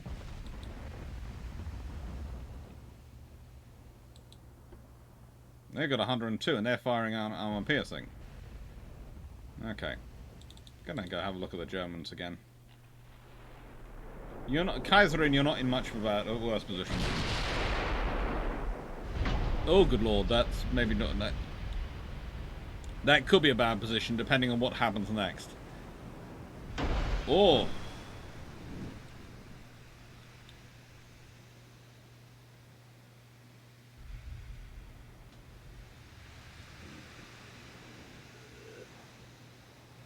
One step short of having a literal fallout shelter on your ship. You know, there's nothing wrong with having a fallout shelter on your ship.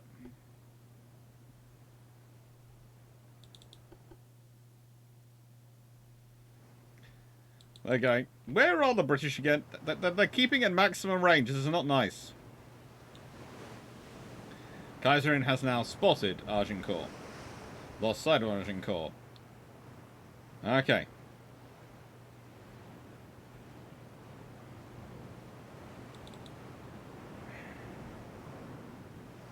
Kaiserin has now spotted Agincourt. Is going, I hate this ship. It's just keep going.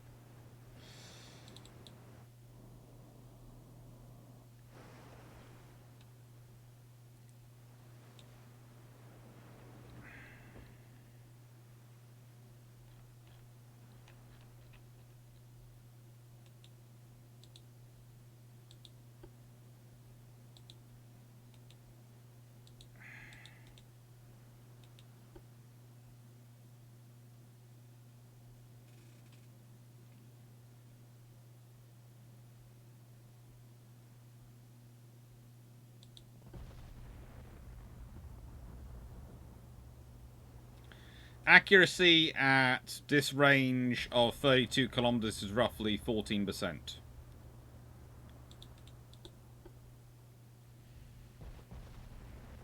Oof.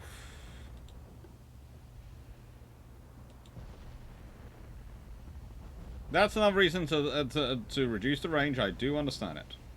Engaging at 30 kilometers is a bit too far. I ideally want to be engaging at roughly 20 kilometers. 22 probably is as close as I really want to get.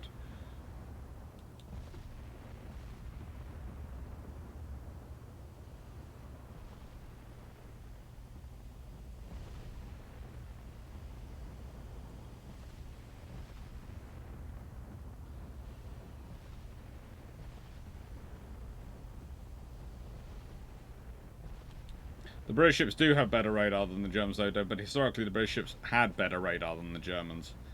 Usually because well, in most scenarios, because the German radar actually wasn't working that well. It had a habit of breaking down.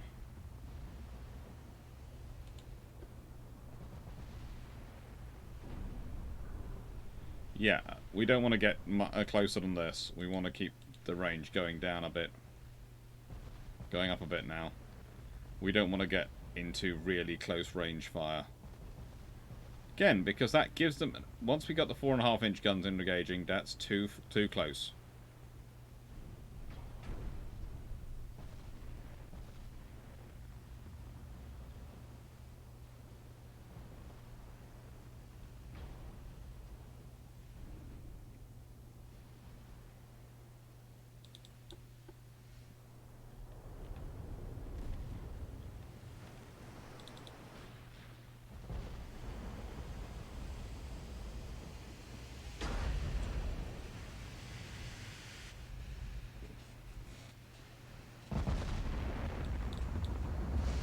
Agincourt, how are you doing? You've got a little bit of flooding going on in the rear.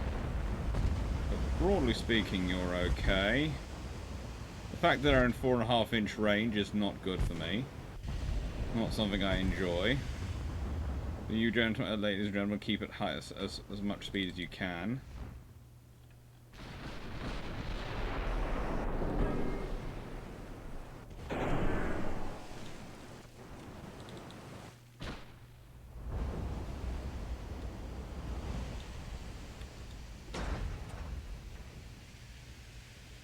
Let's open up the space so the guns can fire more of the gun.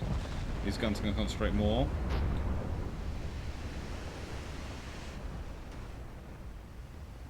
It's an interesting scenario. As I say regularly, the Germans do stuff which works better in theory. It's just actually maintaining and keeping it viable. And this is one of the interesting things about the British and the Americans, is that you look at some of the things they're using in World War II, and they are not the very best they could build. They are not. But they are the very best they can build, maintain, and keep operating in combat. And that's the British and American sort of intermediate secret. That they sometimes dumb things down to make it more viable for them to maintain and keep it working in combat.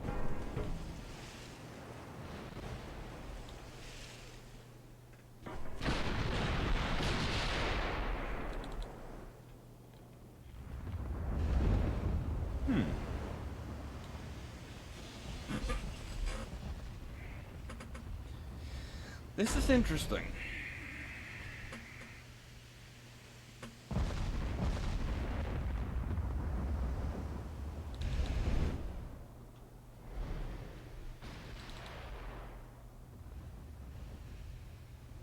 Okay. So what is proving the magic weapon they are managing to use to penetrate? Because this has got 16 inches of armor, so what is the where is taking the damage?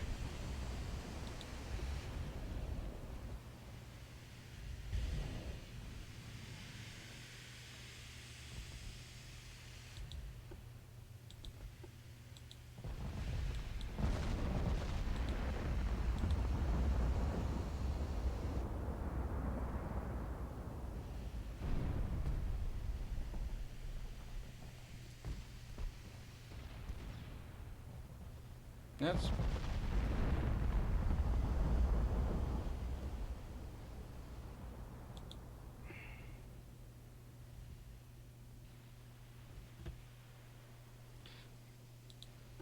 Do not get into 5.9-inch range.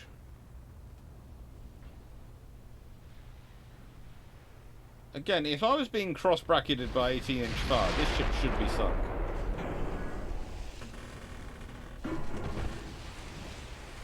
Why is the ship going the wrong way? It had steering difficulties, and by the time it was sorted itself out, I was having it go the wrong way. And then there's Agincourt going this way. So basically the idea is you divide the enemy fire up and you split up their fire as much as you can, so that they can't deal with both at the same time. They have to break up their fire. But the fact is that Agincourt has got into 5.9-inch range, and I do not know why anyone would willingly get into 5.9-inch range.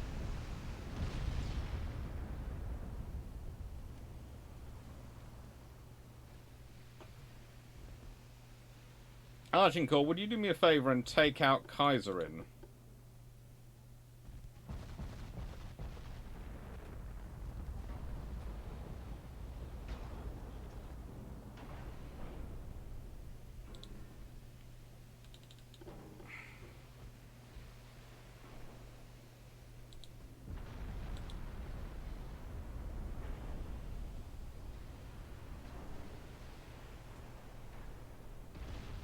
Now, in the nicest way, that is a ship which is not doing well in life.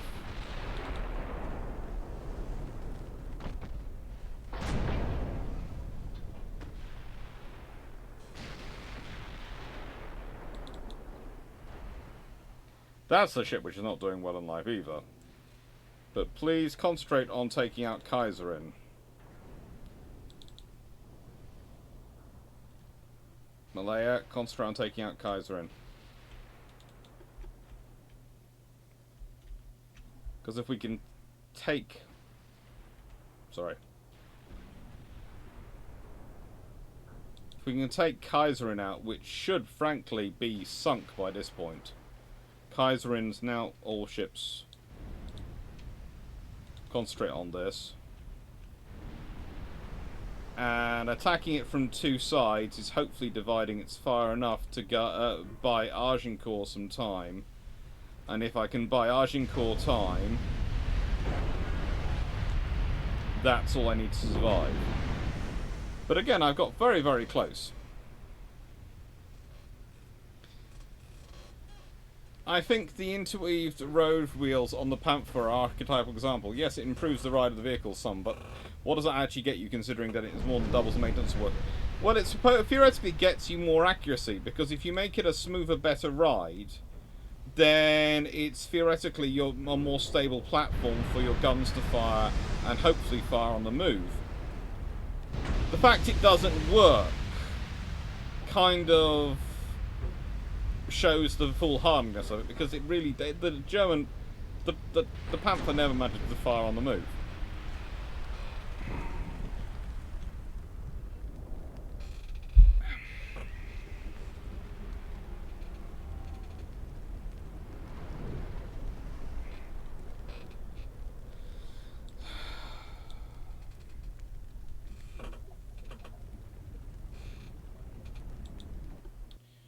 You see, the thing is, in a world in which they exist, you have to start to wonder, if you've got 45,000 tons as your limitation, what do the British build? And if 45,000 tons are my limitation,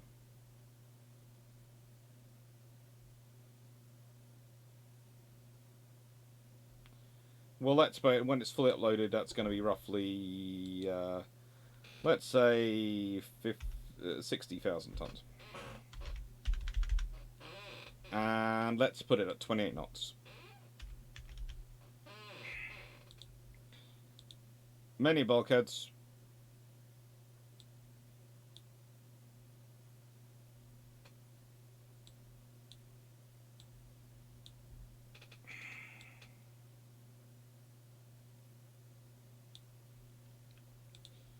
So it's going to be oil fuel, it's going to be the best geared turbines you can get.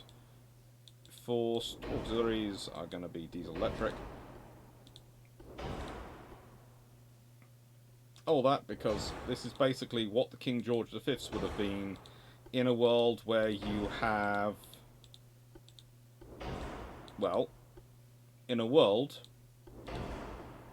where you have 18-inch battleships and the British are going, what do we build?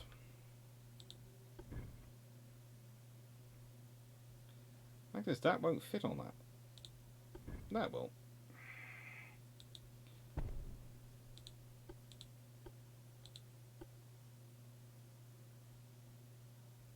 There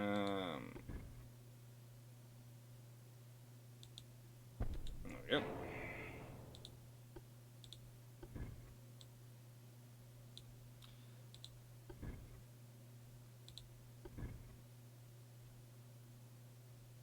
Let's see, mega funnel, light.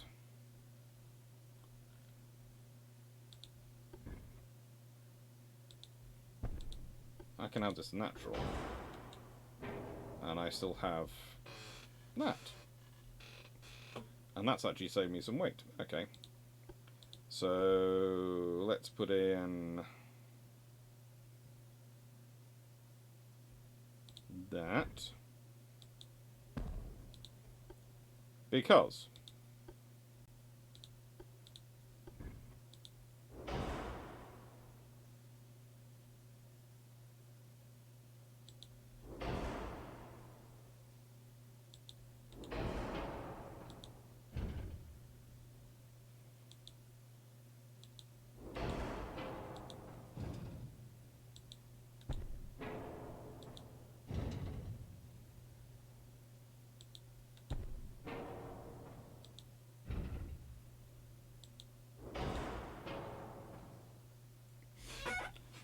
that's pretty much what I imagine the British would actually make.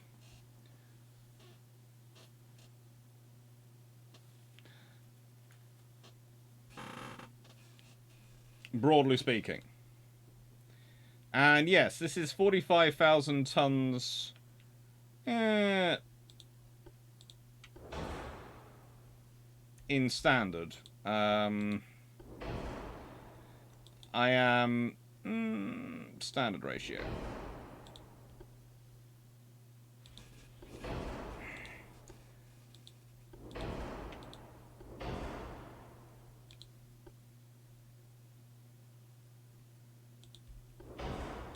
If they could get it, they would go for it. TNT 4 definitely. Oh, that's more likely. Conic.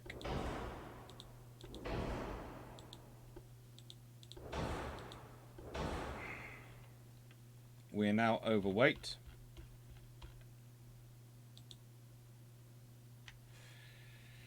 But, well, it's going to be about 60,000 tons.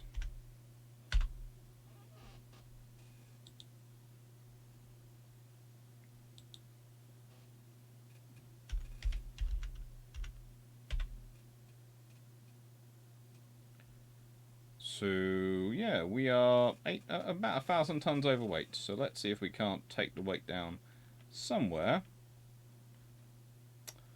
Well, in a nicest way. I don't think they'd be 20-inch, over 20-inch turrets. 18 maybe, probably 16.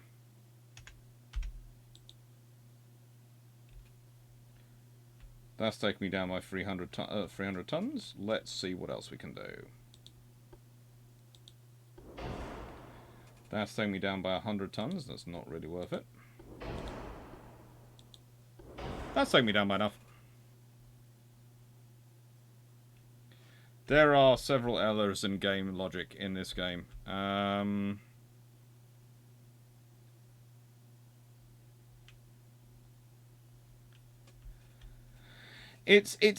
Let's put it this way. I do not like to be too cruel to this game because they have achieved things which no other game has developed so far. So frankly, I am very, very happy with them.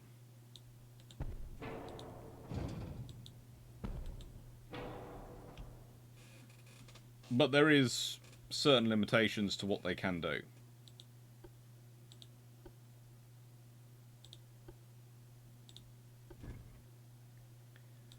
And that's not really a bad thing, but it's the reality of it.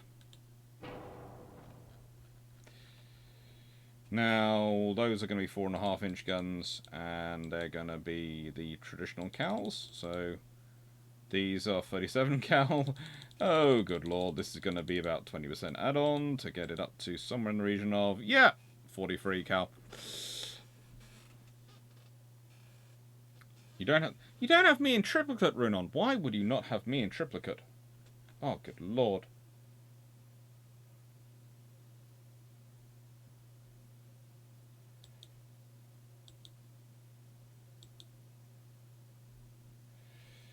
So, I think this is, broadly speaking, what the British might have built. I think, honestly, it would work for the British.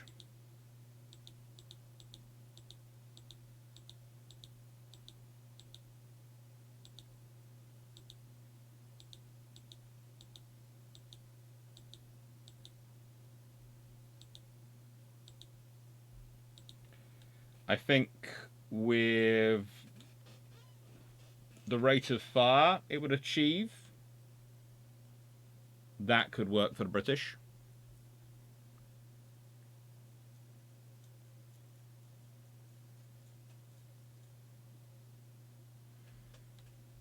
But we'll see. We'll see. Because this is what, I have basically designed like this. The other option I could, of course, gone would have been to put 2 twin turrets at each end and had it have 12 guns that way and have 6 each end. But instead I've gone 8 and 4. So let's see what happens.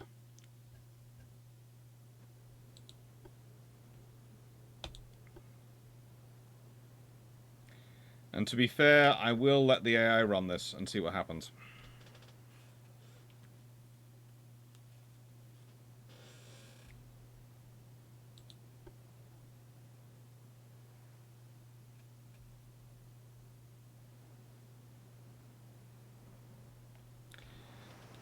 In a world with an 18, I do not imagine they've got anything less than 9.2-inch guns.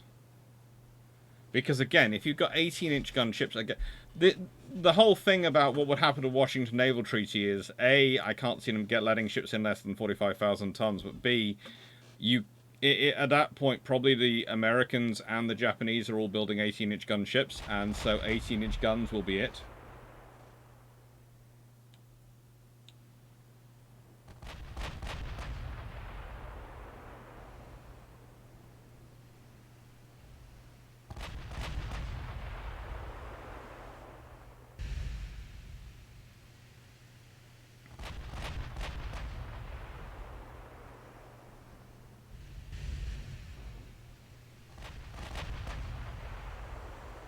If you get in 4.5-inch gun range, then we are going to have trouble.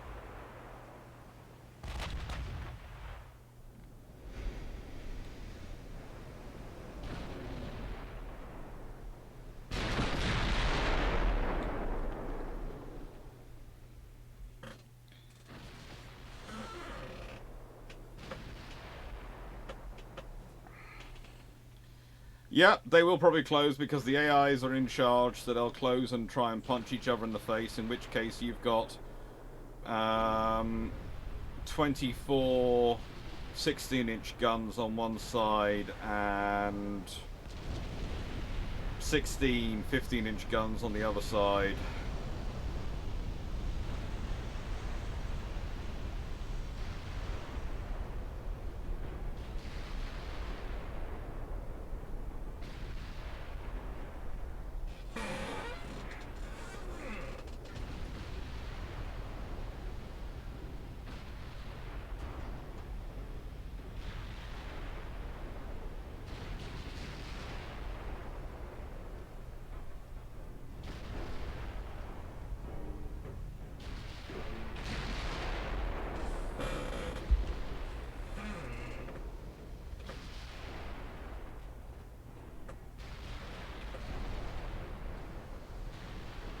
And it's not the good scenario to get into this brawling range.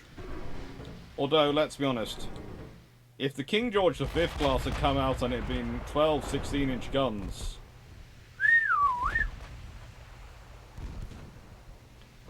I'm just predicting that a Vickers salesman is selling the 16-inch gun rather than, because, they'll be selling the 16-inch gun because they were selling a 14-inch gun in the world where the 16-inch gun was king, officially. So in a world where the 18-inch gun is king, it's going to be the Vickers 16-inch gun.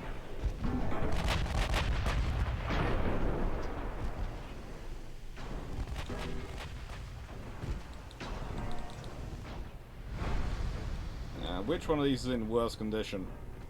AI, please concentrate on the Crown Prince. Concentrate on the Crown Prince. Sink.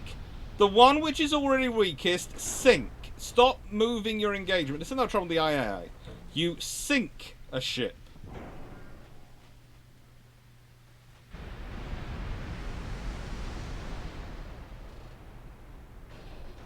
Admittedly, they are concentrating on the Canopus, and they're doing exactly the same. They are concentrating on my weakest ship. They are doing that.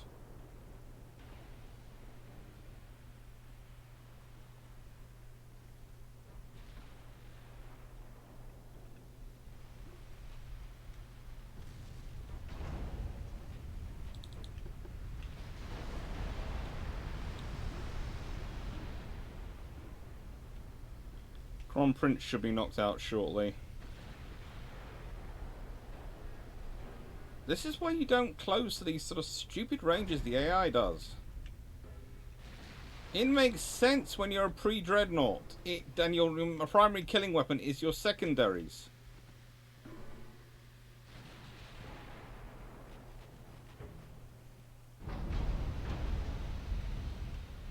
It makes sense then. It doesn't make sense when your primary killing weapon is your Friggin' massive guns! They're engaging at, let's see, what's this range? What's the range it's engaging at?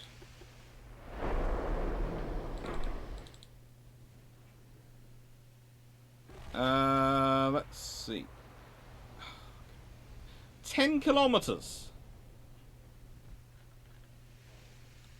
The AI used to be very, very good, and it used to keep you at range and keep you bombarding and try and not get down to secondary ranges, and only got down to secondary ranges when only the secondary guns were left with ammunition. Which is why I used to build battleships and not even bother to fit secondaries to them, honestly. There was almost no point in it.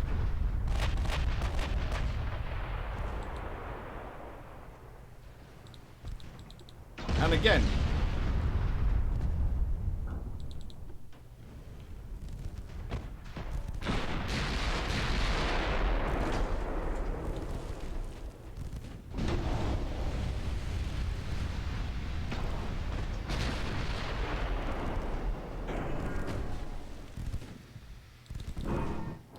I think I have ludicrously over-armored these German ships.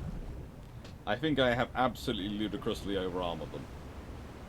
I do admit that, but I think I have ludicrously over-armored them. Let's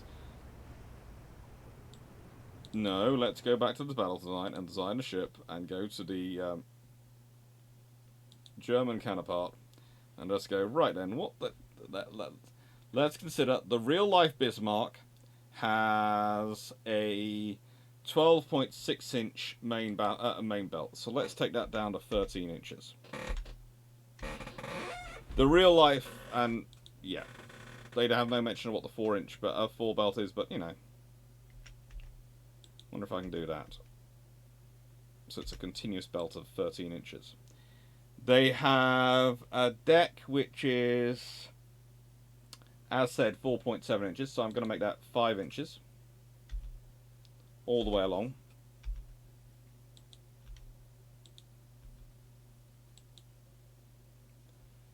And conning tower we'll make back to the 13 inches.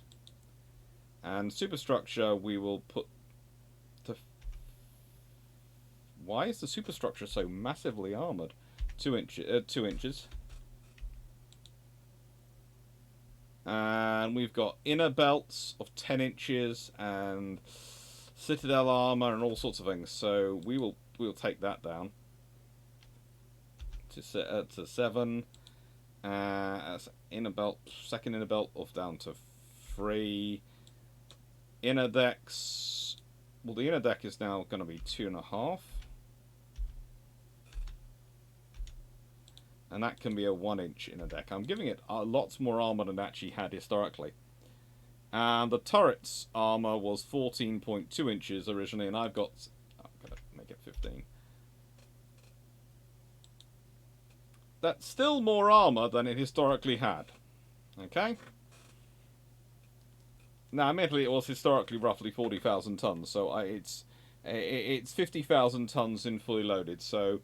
Yeah, I have made this vessel a little bit bigger than and more powerful than originally it was.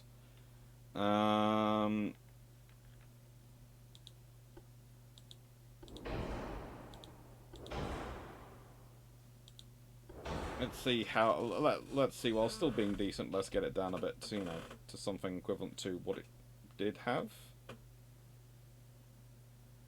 It's now down to 60,000 tons. So the still vessel is 10,000 tons heavier than the original vessel.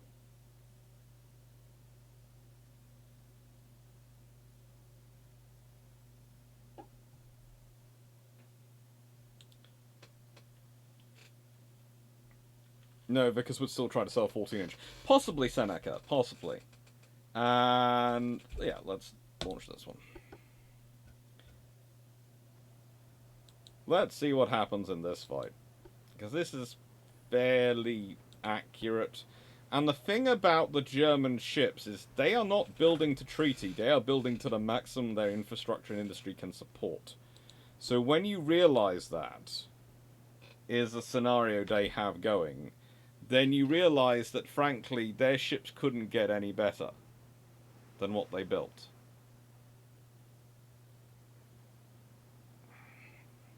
So me making this a 60,000 ton battleship, I have given them an extra 10,000 tons than they had originally, and I've made it still and have made it a lot better than it was originally. But you know, in terms of viability.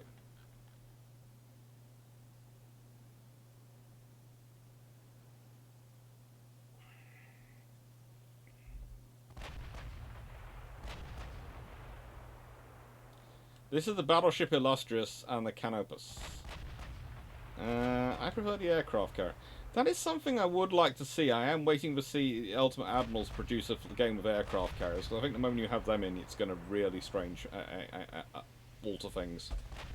Because again, if you had these battleships engaging in, let's say, battleship engagements in the 1920s, and you have something like the Blackburn up, that's going to change. Whichever side manages to have those up and keep those up is going to be getting a lot more hits.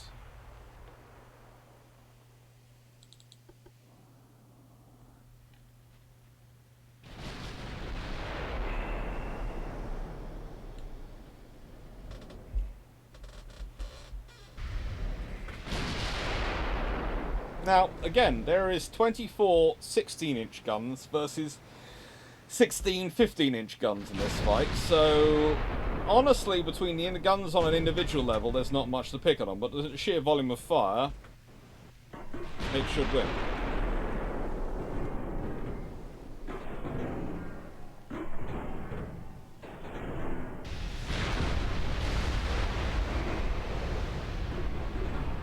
And look at those small shells coming in. Yes, I think they are in 4.5-inch range.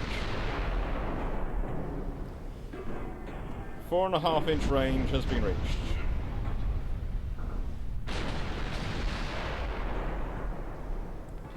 Yeah. I don't want to see what's happening. Ouch. That was pretty much a full broadside hit.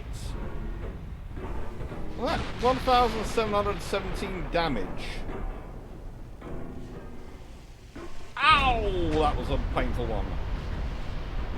Yeah, I think I had made my Ostfrieden class basically over-armored to the point to which no one was sure what to do with them. That's on me.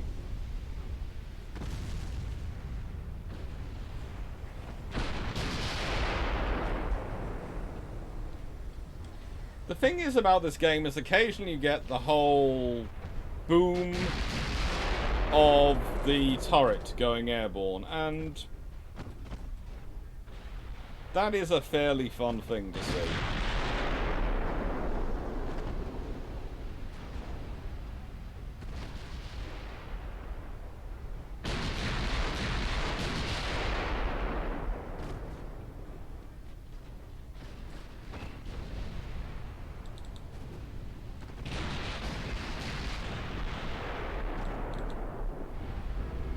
Oh yeah, the Ostfrieden's gone.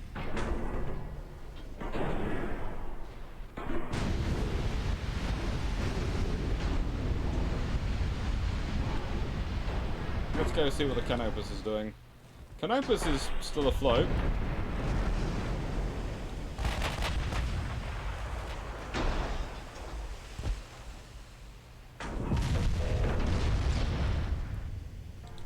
The question is, will the Hanover outlast the Canopus? I doubt it will outlast the Illustrious. But will it outlast the Canopus? Again, this is why you don't get to such close ranges, because at that point there is almost no point in having armour at the ranges they're engaging at. If we go back to Illustrious, she's engaging Hanover at a range of 4.5 kilometers. There is no point in having any armour at 4.5 kilometers if you're engaging with 16-inch and 15-inch guns. 4.5 kilometers is spitting distance. At 4.5 kilometers, those shells hit, they will take out the other side of the ship. And as you can see now, she's got no angle because of the angle that she's flooding, so she's going to lose. But again, you wouldn't actually get down to that range. 4.5 kilometers. You don't do it.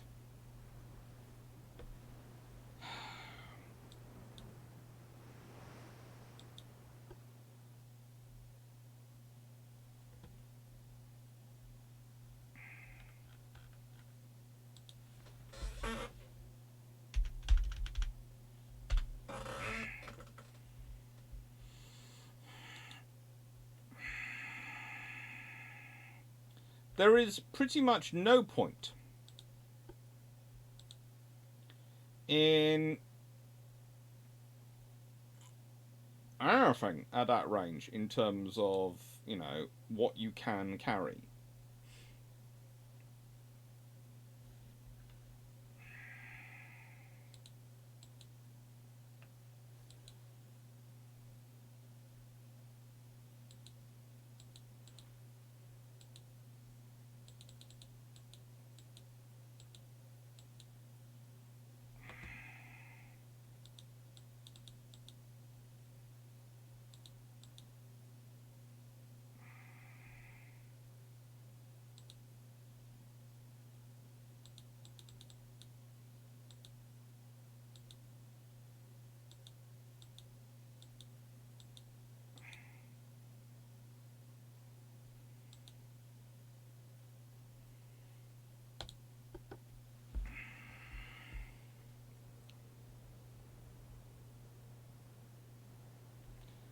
Except in a night action. And you are right in that scenario, but that case, as you can see in a night action, the whole point of getting so close was because when you got within that range, you wiped out your opponent.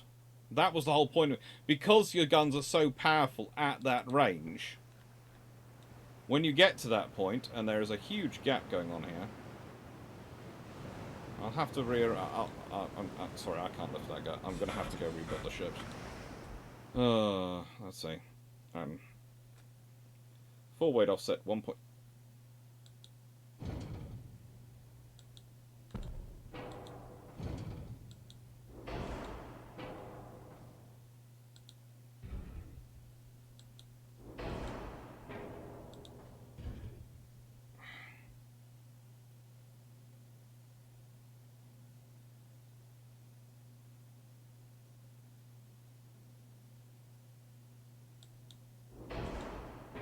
Pretty much balanced perfectly.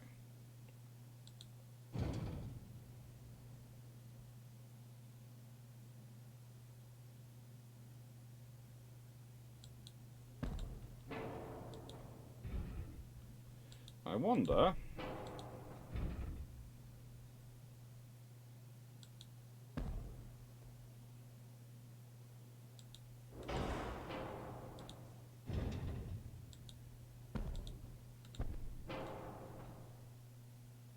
I shouldn't, should I? I shouldn't try and build that.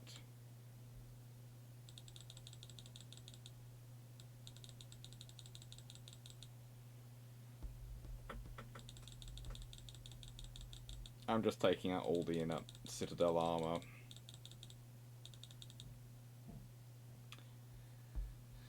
But that's a bit, you know, OTT, isn't it? That is a bit OTT.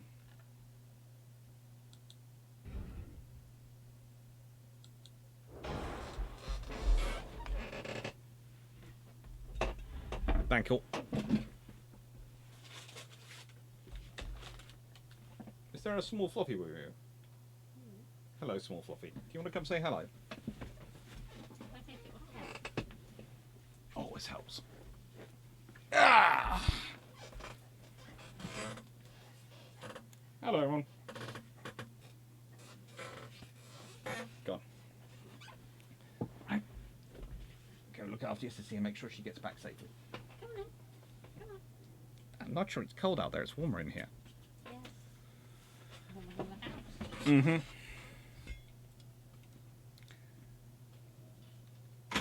Wouldn't the tribals light them up with high explosive and star shell to illuminate ships to the battleships?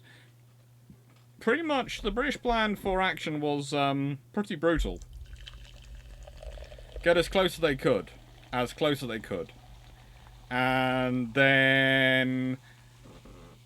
basically, it's called targeting by fire and illumination by fire.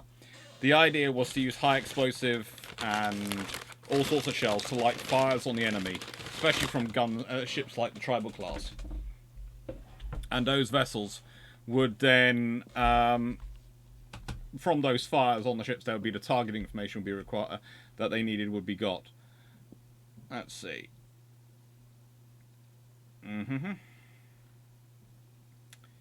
What can we put in? What can I get rid of?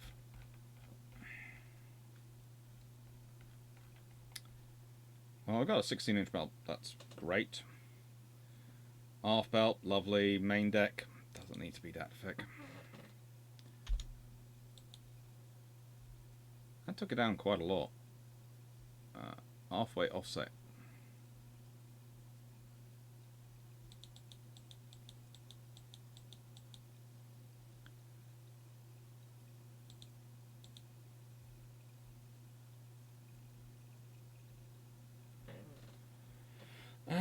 Da, da, da, da, da, da. 2-inch superstructure, definitely.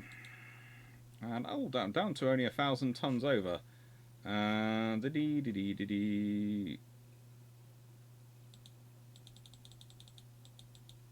down to a 14-inch bar bet, or maybe a 12-inch. Ooh, that's got me down quite a lot lower. Not really. Well, 600 tons is 600 tons. And bar bet number 4. Ooh.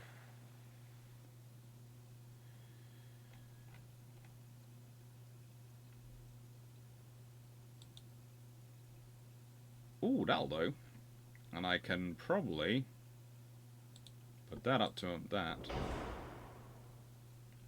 Oh yes, I can. An half-weight offset, I can upgrade the foredeck a bit. No? Nope. Let's see what this does. Let's see what it... Is there any removed conning tower? Not really. I'd like to take out the conning tower, but the trouble is, again, in this game, if you take out the conning tower, your captain gets killed.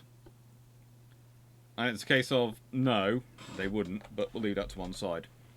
Because in their view, the only thing that keeps the captain alive is hiding in the conning tower, and you sit there and go, no, it doesn't. Now, I specifically said no onions in here. Yes, I think they've got no onions.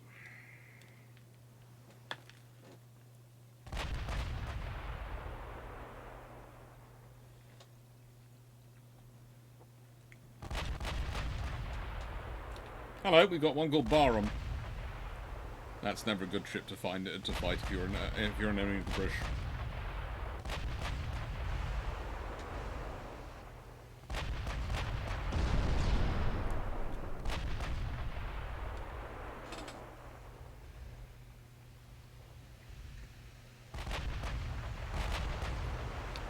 But this is why I use a lot of warships to come. I use ultimate adventurers to sort of test out an idea and sort of work out whether a ship could be actually built. Then I program the ship into my adapted version of modded version of Harpoon.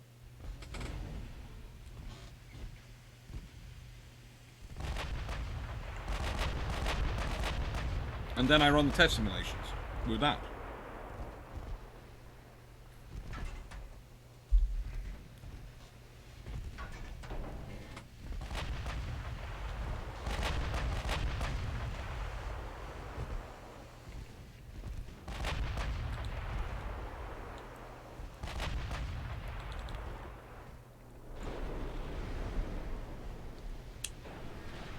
A load of Big Mac sauce down my chin.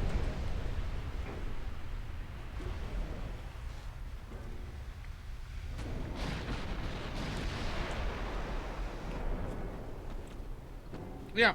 And also, the fact is, the British found the annoying thing with conning towers was they could put all the money they wanted in conning towers. And their blooming captains were never in them.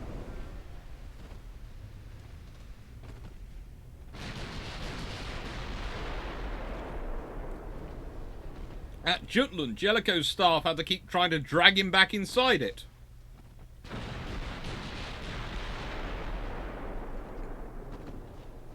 Because the captains and the admirals wanted to be able to see what was going on.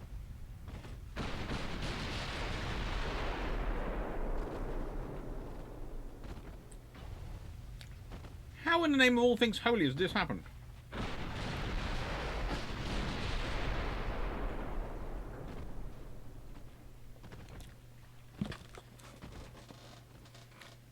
How? The ships they're facing have 16-inch guns, right?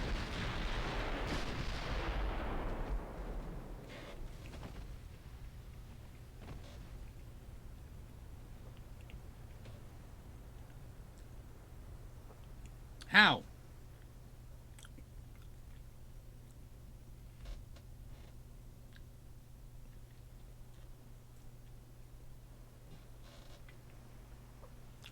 Well, yeah. It is the 4.5-inch range again. It is.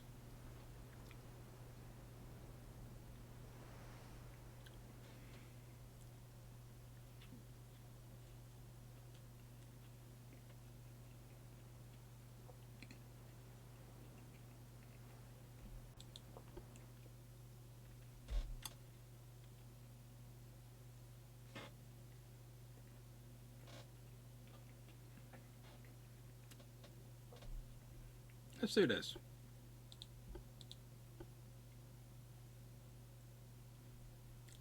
And yeah, make sure that's selected.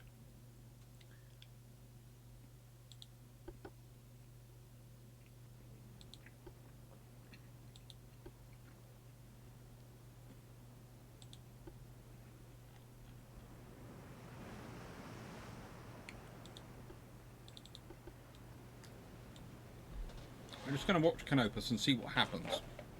Just a ship fight. 1v1.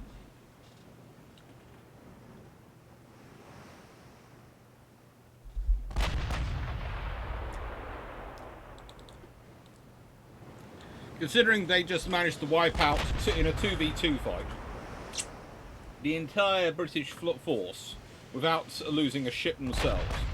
In a 1v1 fight, they should pretty much win the battle.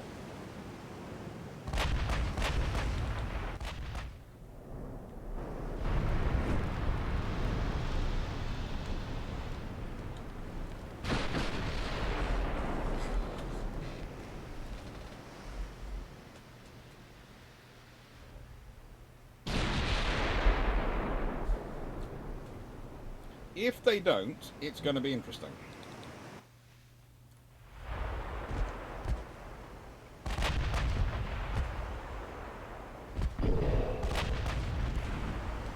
There is the damage. There is the hit. Okay.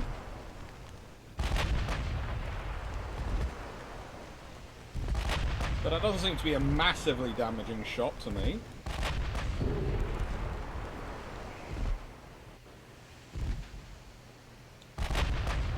They're now in the 4.5-inch range.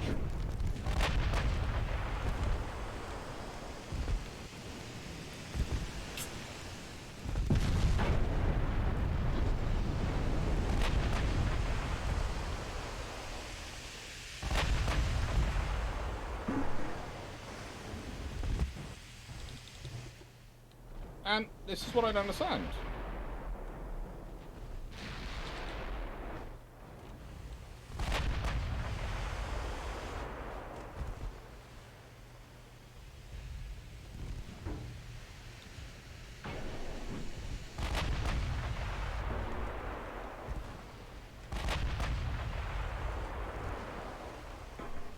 This has got better radar as it did historically. It has got twice as many guns. It should not be losing like this.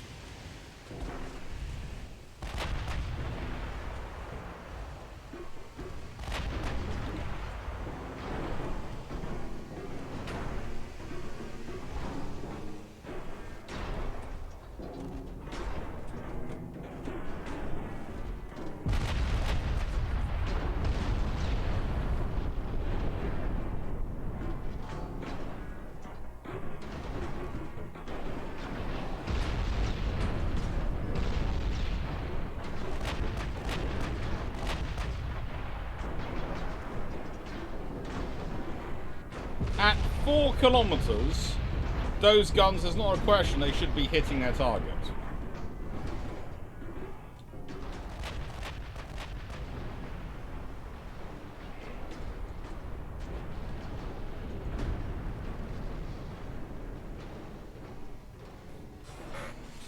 Let's rebuild a ship and let's have a look at it and see what happens.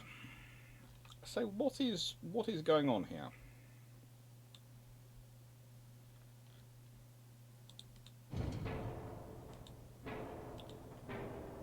Is it the quadruple turrets you don't like? Is that it? Let's do my old favourite of 60 triples. I don't even have things just quite that big, but I can still use them.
Now, there's no all set.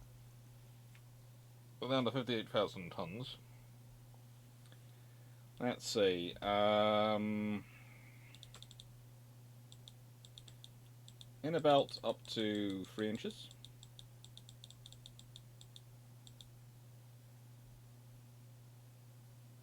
And a deck up to 1.5 inches. Actually, no.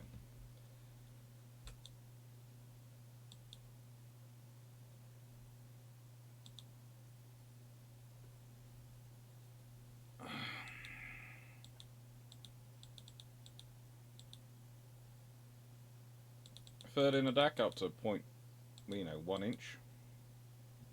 Can I put it up to 2 inches? Can I get up to 2 inches? Yeah. Put this up to 1 inch.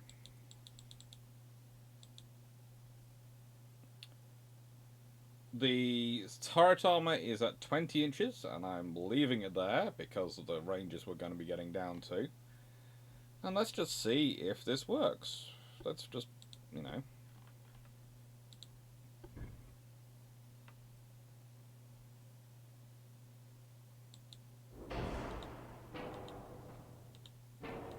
And I have to admit, yes, I am, just to keep with the theme of the triples, I'm upgrading all my 4.5 inch guns to triple turrets.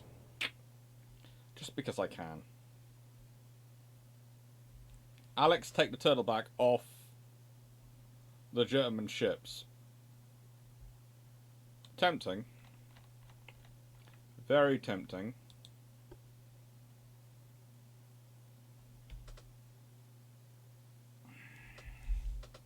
But they be historically accurate is what they have. It's what they had.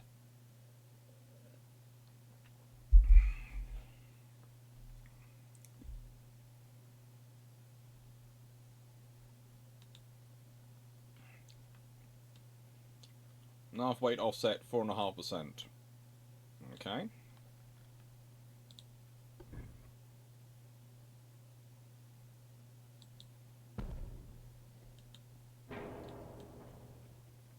Half weight offset 0.4%.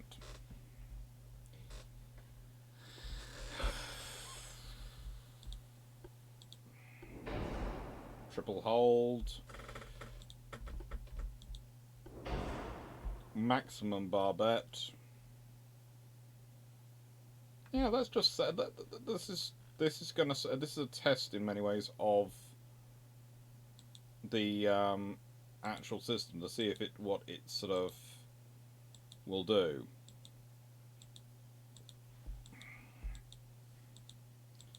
Now they're protected against more than just glancing blows. Let's see, we're putting them up. Got them 2 inches.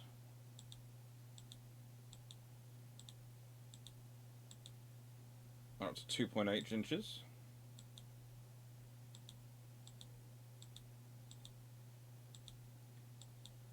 .8 inches all over for the 4.5-inch guns. And now let's launch it and see what happens. Because it could be, there's part of me just wondering is if they are counting so negatively against the quadruple turrets, which they could be. That the game mechanics could be saying the quadruple turrets are terrible. And I can understand where they come from that, but they're not historically that bad. But there again, in 1940, they're basing it off the performance of Prince of Wales, probably. Not off the performance of King George V.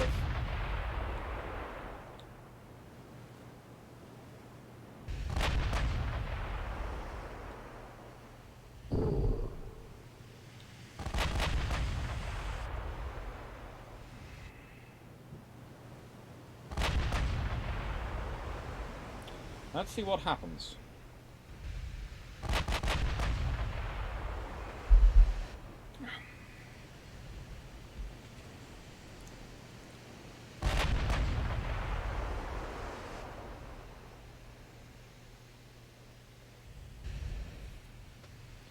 Because, in the nicest way, and I'm trying not to come across all Tsushima era journalists in this period, but 12 16-inch guns versus 8 15-inch guns on battleships which otherwise are pretty much exactly the same in terms of their, size and dimensions, should be a winning advantage.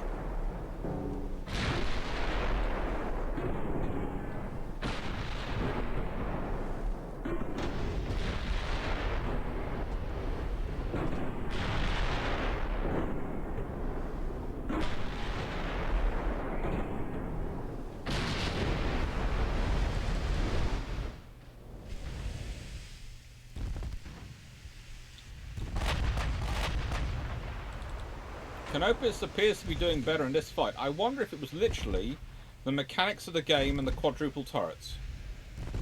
I'm starting to think it was. Or there again, though, the 4.5-inch guns are telling. I am wondering also if it's the 4.5-inch shell guns, because they're keeping up a steady rate of fire. Now it's the 5.9-inch guns are bearing. Oh, good lord! It's the 5.9-inch and the 4.5-inch. Oof. They're bearing.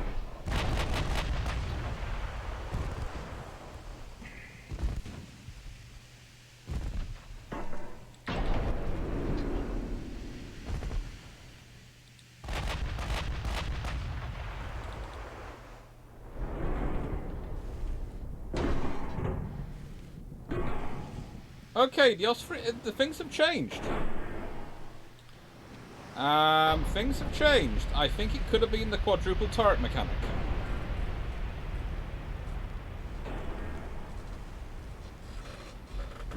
That would certainly explain something to me. Although, there again, it could also be the fact that this thing's now carrying enough secondaries to qualify as a pre-dreadnought, because, let's see, that's a broadside which is 15 4.5-inch guns. There are, I kid you not, 30 4.5-inch guns on this vessel. In 10 turrets.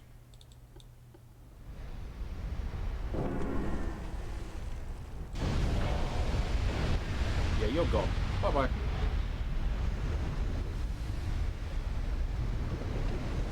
So, moral of the story is, the quadruple turret doesn't work.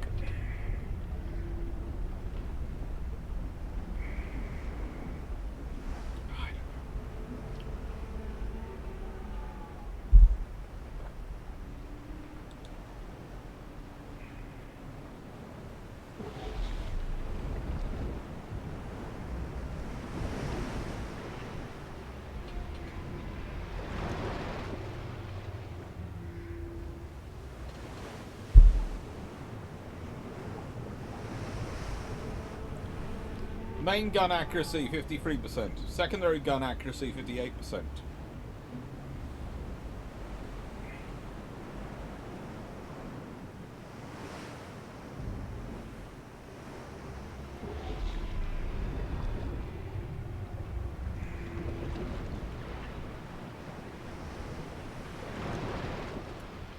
Hi, fellow sir.